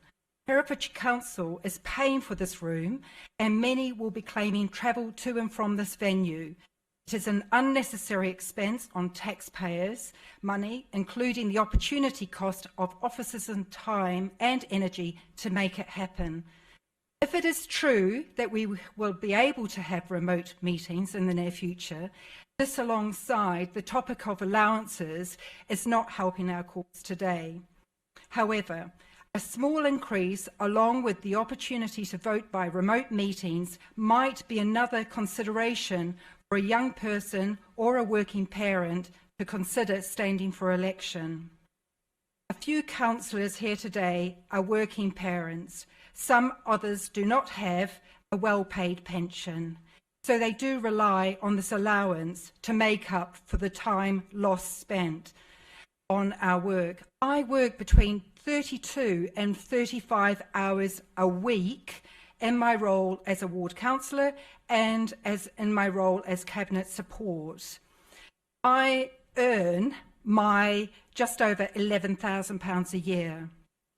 It is really shocking to find that how low we are paid. We have to actually support option 2, because I think that before leaving, before I go, is that just to say to Councillor Simons is that it was really disappointing to see that only 35 out of the 52 councillors actually completed the survey on this matter. So I think, please, really consider if we are going to say we want more young people, more working parents, more people, along with remote meetings, this allowance might make a difference. Thank you. Thank you. Sorry, Chairman, could I have an answer to the question I asked? Have we ever done the research? John? Mr. Coleman, will you speak, please? Yeah, Councillor Simons, there has been fairly extensive research done, probably about 13 or 14 years ago now. The Jane Roberts Commission looked extensively at the work of local councillors, what their motivations were and what the complexity of their role was. There have been studies following on from that have said similar things about what the motivations of councillors are. So that's the basis of it. The LGA also conduct a census of local councillors. I think their most recent one was 2018 or 2019, which again gives a wealth of information about what the motivations of councillors are and the hours that they work. Thank you. Does that help? I hope. Thank you. Yes, it answers the question. Thank you. Thank you. Councillor Howells. Sorry, Chair, can I just say that I support, Councillor Summers, I support option 3, which was Councillor Davies. Sorry. Right, thank you. Councillor Howells, are you... Yes, I'm here, Chair. Thank you. I share the discomfort that many have expressed about voting for an increase now, but I also think we need to make a decision. That's what we're here for. And I'm speaking as probably one of the few in the room who genuinely struggle to cope with the allowance we got. So I probably proportionally would benefit significantly more than most, particularly as the newly elected chairman of Children's Scrutiny, and I see the recommendation is scrutiny committees get a proportionally greater increase. But in all conscience, I just couldn't vote to support an increase now. And I know so many residents who are probably in a similar position to me would love to have a pay rise, but are in no position to have one. So I think it would just be inappropriate for me to vote for any increase. But I do think it's important that the public recognise that our allowances are not seen as a fair recompense with compared to the amount of work done, and also in relation to our counterparts in other authorities. I think it's important we do make that statement. Fortunately, I don't think the level allowances themselves make much impact on whether people become applicants for councillors, and I'd like to think so, but I don't think the issue is just about money concerned. So I do support the option that says we should make a decision and defer it so the next council gets the increases, but aren't put in the same dilemma as ourselves of making a similar vote at the time to increase their allowances. Excuse me, my voice is going. Thank you. Thank you, Councillor. Who else wishes to speak? Councillor Hitchener and then Councillor Wilding. Sorry. Bolter. Sorry, let me just get you down.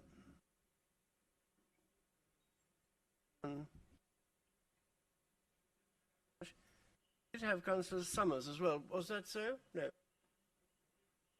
No. Councillor Hitchener. I would echo everything that Councillor Howells has said. I think this is a good recommendation, but it will be appropriate to take the allowances now. I'm still slightly not quite sure whether to go for next year or the year after. I'm interested in particular to have the views of people who aren't who are just receiving the basic allowance, to find out how they about that. I also would like to ask that one change is made to the recommendations. It's recommendation 14. It concerns the ability of the leader to allocate allowances, or for members who have allowances on cabinet and cabinet support, to have a slightly larger pool, so it would include the leader's allowance, so the leader's allowance is able to be shifted around. And the request is that in the penultimate line it reads, budget currently allocated for individual cabinet members and the leader being exceeded. So there's a bigger budget that can be. Seems a bit wrong. So I can reduce everybody else's allowance. I'd like to be able to do it. Thank you. Thank you. Councillor Bolter. Thank you, Chair. One of the things I wanted to ask before I start is, with the situation with the independent panel, what instructions are they given to look at the overall expenses for all of us? We had 17 people not reply to the survey that was put out. And talking to some of my colleagues, the expenses incurred by those in the rural area in particular, one of my colleagues recently said they have 70 square kilometres to manage. Getting the same basic allowance as anybody else, I think is wrong. I think we should look at size of areas as well within the allowances. I accept what's on the paper, but has anybody ever looked at that? I live in the city of Hereford. I have a ward that I can walk round in about an hour and a half, to be honest with you. I can look after my constituents there. The people in the country, they've got 5, 6, 7, 8 parish councils to deal with. They're at meetings, all sorts of things. Jonathan Lester put his fingers up. I think he's got the most. How many, Jonathan? 10, 12? 9. So it's a lot of work for those people.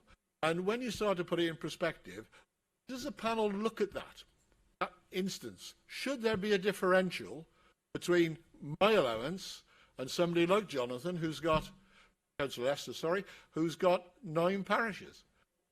I think going forward, the reason I'm bringing this up now, going forward, we should look at how the panel views it across the whole of Herefordshire and look at the individuals as a group. At the moment, what we get for being councillors is a pittance, really, but everybody in the public out there thinks that we're on 100k a year, and there we go. Those councillors, again, are already loads of money, and we're getting nothing out of it. The truth of the matter is, I went into this area to put something back into my ward. Now, I'm retired. I've got time to be able to do that and do what I think is a real job. That's why I went back in, to give something back to the city that I love. The money, it's a pittance. Let's be honest about it. As Yolandi said from her system, 35 hours a week, she earns about 50p an hour. We had, 4 years ago, the panel put forward the amount of remuneration people should have. It was voted down, which I don't believe we should be voted upon, but I hear the reasons from Councillor Harvey why we have to. Now, that allowance has gone down by £2,000 plus in the last 4 years. And if we leave this to go to the next election, that'll be 10 years without an increase for anybody in the party. I'm new. I'm one of the latest councillors in, only 2 years. What I'm saying is, I think the system needs looking at. I think we should be paid a fair remuneration for the work we do. But we should certainly look at the differentials in the county, the rural areas, to those that have got less, I'm not saying less work, but more concentrated work. But I, for one, would be saying we need to make the decisions, we need to make it tough, take it on the chin, we're doing the best for all our citizens of Herefordshire, and as a group of people, park politics aside for the moment, our individual situations, we need to make the tough decision today.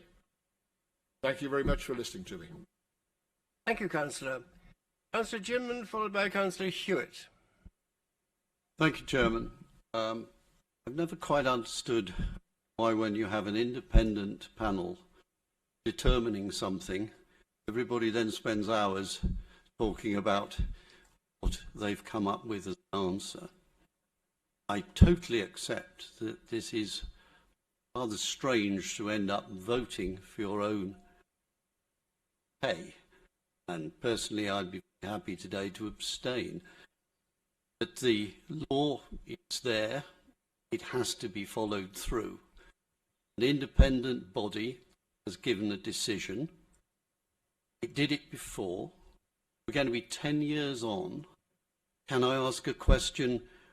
If we don't implement it until 2 years' time, is that figure now index linked for the next 2 years?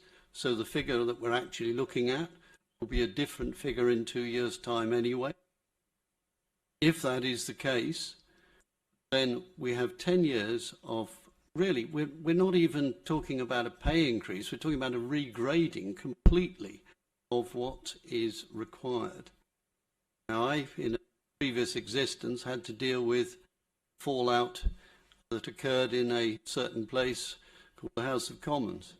where again they failed to take the increases and ended up with all sorts of consequences. I think it is really important that if you have an independent body, and assuming they are properly commissioned and asked to comment, then it is right and proper that people should take that forward. If their terms of reference are in doubt, that is another matter. The other point I would ask, please, do councillors have to take the money? So those who today decide that they'd like to defer it, are they not able to actually vote it through but not take the increase personally? Because if that's their belief, that's absolutely fine, and I have no problem with that. But those two questions, index linking and the taking of the funds, actually be answered. Thank you. Thank you, Councillor. I do believe that it's up to you if you want to accept your allowance or not. Thank you. Yes, sir. It is so. Councillor Hewitt. It's following Sorry, on. the index linking hasn't been answered. Sorry. Yes, the index link is on recommendation C. So is it so that will occur for the next 2 years? So whichever option we have that is on the table, it will be increased by that amount for the next 2 years. So it will be carrying on to be an even bigger difference. Thank you. Yeah. Correct. Councillor Hewitt. Thank you, Chair. Councillor Watson drew attention to, how and what we are spending our money. And, this administration was voted in on the basis of trying to do something about climate change. And I think in the interests of public transparency, we ought to just put it out there today, how much it actually cost to have this room set up and have all the councillors here. Because, we could be making significant difference to the planet and to where we spend our money if we actually continue to work remotely, and it would allow people who have wonderful attributes but are busy with families to access meetings and to become members. So I think there are two issues, but I think it's important to put out there how much it costs today to put this meeting on. That's got nothing before it should be discussed separately.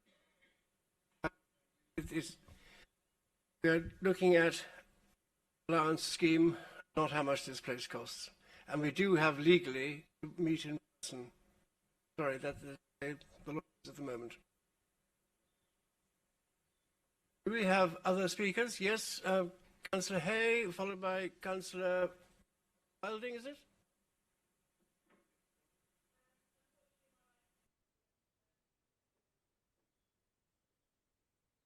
Would you like me to do?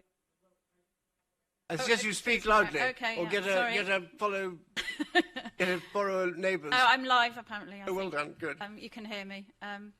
Yeah, obviously a really interesting discussion, and as all of us are in this room, quite conflicted about the issues to do with getting more money, as it were. But Councillor Hitchener asked it would be useful to have a personal testimony about the basic allowance and how it affects decisions you make, and I'm quite happy to give a personal testimony to somebody that's come in as a younger person with family commitments and how to survive on a basic allowance. I did have a teaching career, and I'm no longer teaching and having to try and rely on the basic allowance. And when I took on the role of councillor, like has been suggested, you don't think about the money, but then you don't also know about the commitments that you take on, and those commitments can sometimes snowball. Particularly if you're like me, someone who can't seem to say no to doing things. And as I'm conscientious and I enjoy doing these things, I've taken on various things that I hadn't planned to originally. So I can honestly say, hand on heart, that if in 2023 I was looking at my options in terms of what I was going to do, and I was relying solely on the basic allowance, as it were, I would have to think really hard about whether I would continue to be a councillor on the basic allowance, and I'm afraid there will be lots of people in that situation, and it's not viable to do both. Like in life, you can't have it both ways, and you can't be a really successful and engaged councillor and do other things necessarily. That's what I've chosen to do. So I think certainly the childcare support that's offered and the area support that's offered, I think is fantastic, and I think that's something that needs to be made more aware of. People need to be made aware of those enhancements that sort of support people who have childcare costs.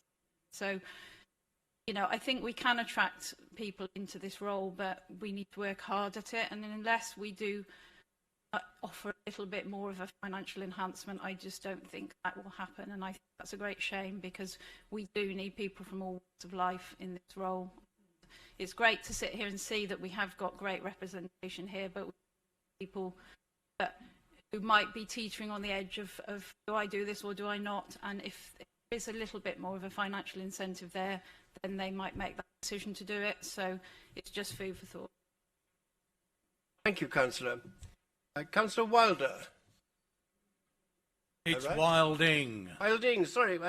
Yes, I'm rewilding. You're rewilding. We get confused between that and your green spaces, yes. Thank you. Thank you, Are Chair. we oriented properly as well? Sorry, I didn't hear that. Are we properly oriented towards the south?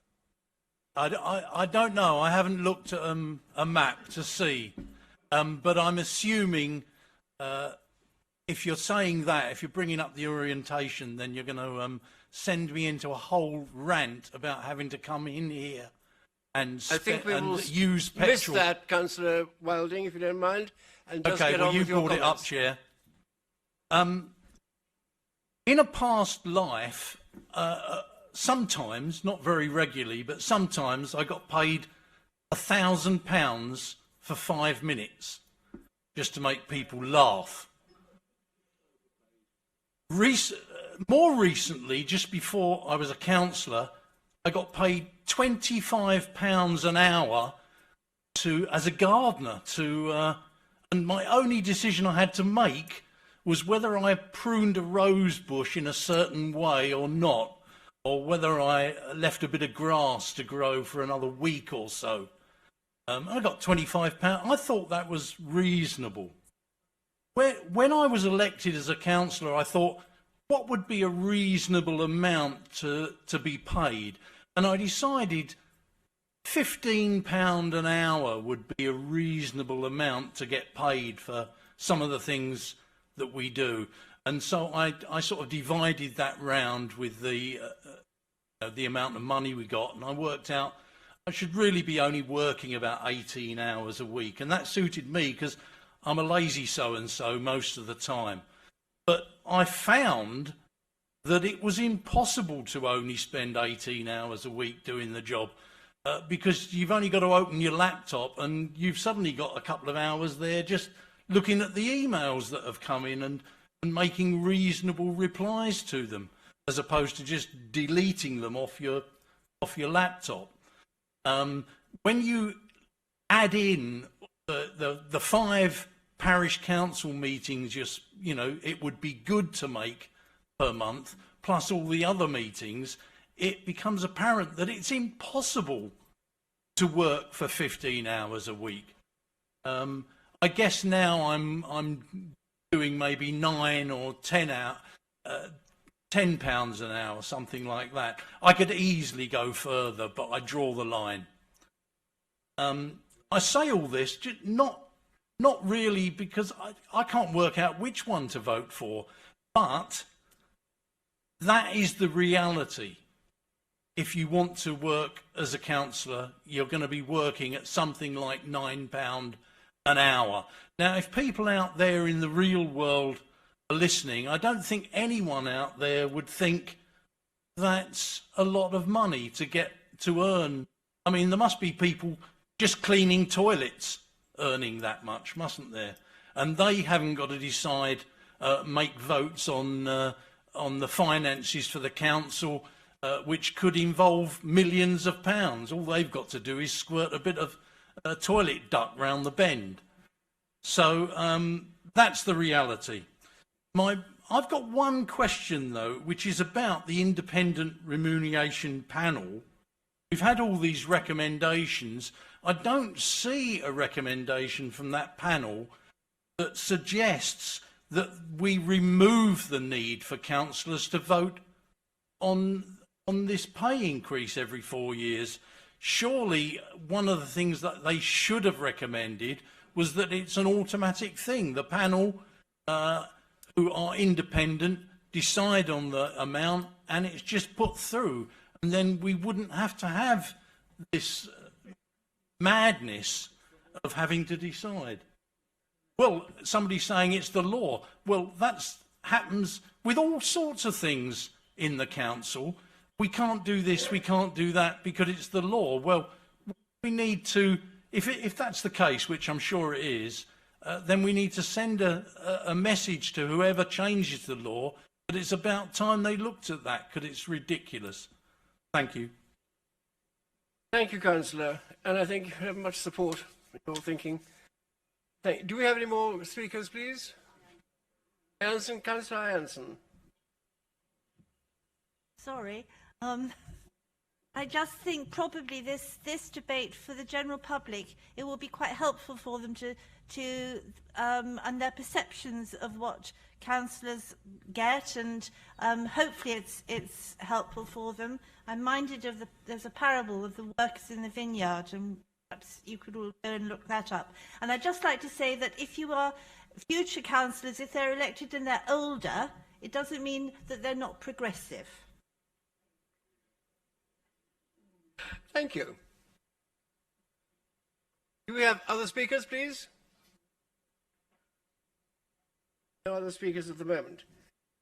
So, we have recommendation that we follow option 3 and option 2. Want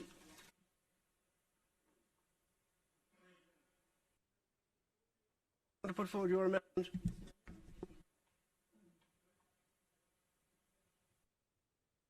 Have you got a seconder? Would like to actually, what would be helpful is to repeat your amendment so everyone knows what we.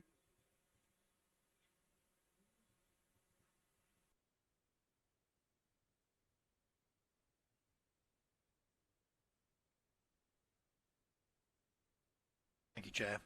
So it's recommendation 14 that the words "and the leaders" is added in the penultimate line, so it reads budget currently allocated for individual cabinet members and the leader being exceeded. It just gives greater flexibilities to move the electors around. I'd appreciate very much everybody. Do we have a seconder for that? Councillor Davis. Fine. May we do any comments on it, please? Anyone wants to speak on it? Go to the vote, I think, please. All those in favour? All those against? Any abstentions? One abstention, 2 abstentions. Perhaps 3 abstentions, I think. 4. Looking at the down there. That is carried. Now we come to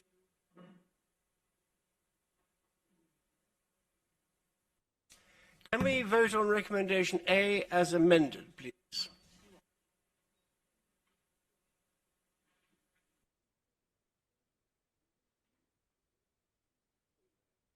Councillor Davis, your recommendation, or it is option 2, is it? 3, option 3. And have you a seconder? Councillor, I can't recognise you behind your mask. Councillor Tyler, sorry. Tyler. Seriously, it's quite difficult with the screens and the masks as well. Yep, Councillor Shaw's recommendation. And your seconder was? Do you have a seconder? I seconded Councillor it. Wilson. Councillor Bowen, I seconded it. Councillor Chow. You did. Councillor James, sorry. Towns. Sorry. I do apologise. It is quite difficult seeing and hearing, and you are quite a long way away, even with specs on. Apologise. So, Councillor Shaw, you have your seconder, and so now we need. Do you want to make a statement? Let's go to the vote, right? Go to option 3 first. Yep. Chair. Yes. Can I just say, I think we've got a procedural matter here. First amendment was Councillor Shaw's. First proposal was Councillor Shaw's, which we vote for and deal with, and then Councillor Davis's came after. I think you're right, actually. Yes. It was proposed and seconded at the beginning of the debate. So we have 2 proposals from the floor, and they will be now conducted as a named vote, option 2 or option 3. So are we happy with that? Not an amendment, no, just a proposal, right. You want to read out what the proposals, what the option 3 and option 2 are? Claire, start.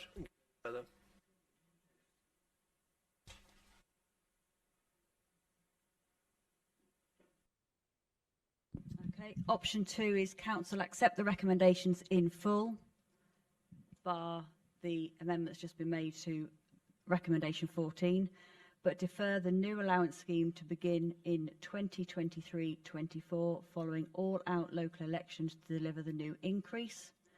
Option 3 is Council accept the recommendations in full, subject to the amendment at recommendation 14, but defer the new allowances scheme to begin in 2022-23.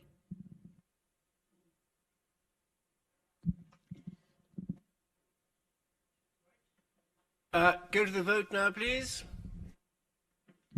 You will state whether they're voting for option or abstain.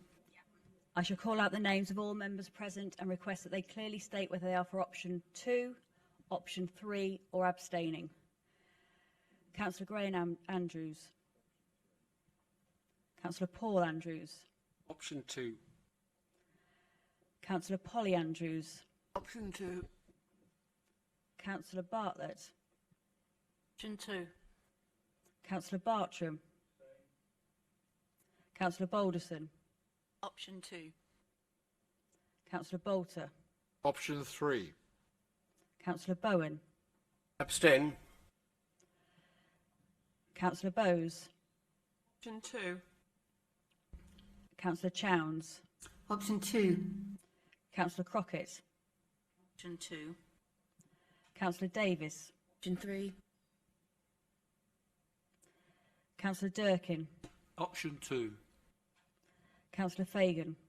Option 2. Councillor Foxton. Option 2. Councillor Gandy. Option 2. Councillor Guthrie. Option 2. Councillor Hardwick. Option 3. Councillor Harrington. Option 2. Councillor Harvey. Option 3. Councillor Hewitt. Option 3. Councillor Hay. Option 3. Councillor Hitchener. Option 2. Councillor Howells. Option 2. Councillor Ianson. Option 2. Councillor James. Councillor Ginman. Abstain.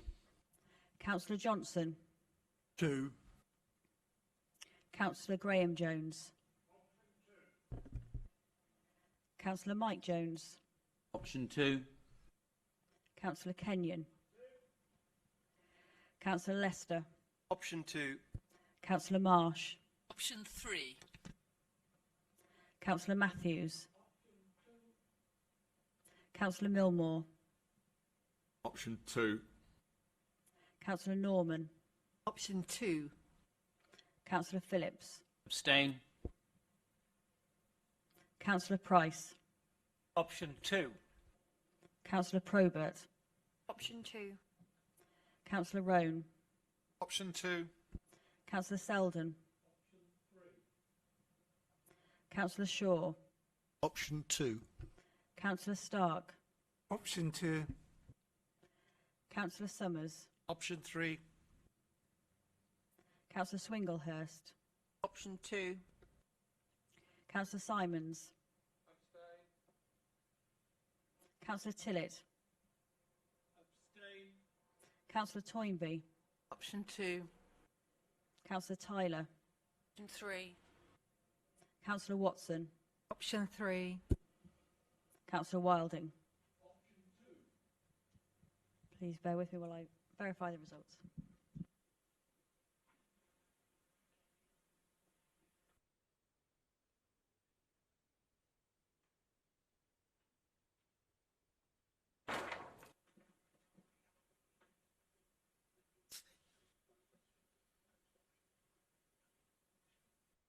Option 2 has received approval.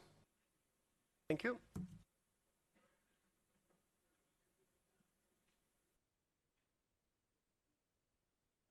Recommendation B. Just read it out. This has an amendment to it, just to reflect the true meaning of the IRP report. Recommendation B is a two-step mandatory training element be maintained and repeated in year 3 in relation to the basic allowance. So what the recommendation is from the panel is that if we introduce mandatory training in year 3, then the same stepped approach for basic allowance will apply in year 3. Thank you. So, those... Councillor Marsh? Councillor Marsh? Mean that everybody, does that mean everybody's allowance will go down at the beginning of year 3 until they have completed their mandatory training? Could I check that? No, it will only go down if once given the opportunity to complete your mandatory training, you do not complete it. So there is leeway there. Thank you. Councillor Marsh, does that satisfy you? Any more comments before we go to the vote? Right. Those all in favour, please.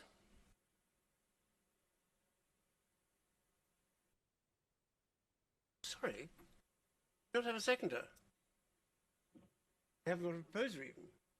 Anyway, sorry, I missed that entirely. I thought we'd done it so often already. Who is proposing this? Thank you, Councillor. Do we have a seconder for you?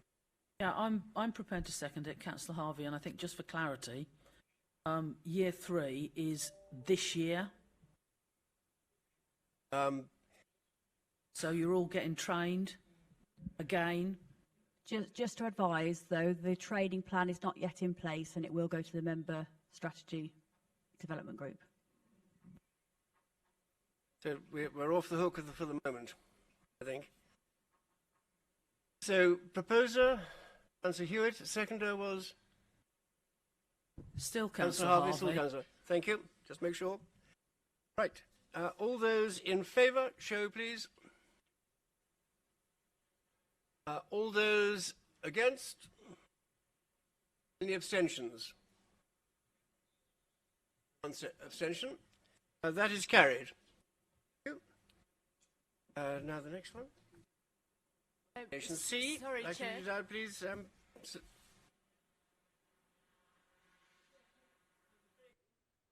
No? Can I ask for a point of clarification, please? If the decision, away. recommendations of the IRP have been deferred, does that mean that the training element is deferred alongside that, or does that start it with effect? It hasn't been deferred. That is for this year. Right. Clarification made. So, the recommendation C. basic and special responsibility allowances be updated annually in line with the National Joint Council for Local Government Services Pay Award for a period not more than 4 years. So proposed, Chair. Thank you. Seconder? Seconded, Chair. Thank you. All those in favour? All those against? Any abstentions? One abstention. Thank you. And then recommendation D, the current schemes of travel and subsistence and childcare and dependence carers allowances retained with the requirement that expenses must be claimed in 12 months of being incurred. So proposed, Chair. And any Seconded, seconder? Chair. Thank you. All those in favour? Thank you. Any against? You're against, right? And any abstentions? No, that is carried. Thank you. And then recommend. Hang on. Yes.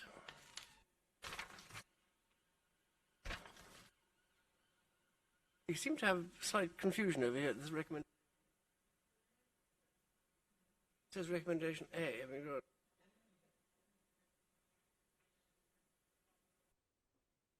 that's it. Right. So, do you have any more to? It's amazing. Well, I'm glad to tell you that is the close of business, and thank you very much for your patience and your forbearance. I know we've had one or two glitches, but I must say thank you very much to our staff, our Democratic Services team, who have worked tirelessly to get this right.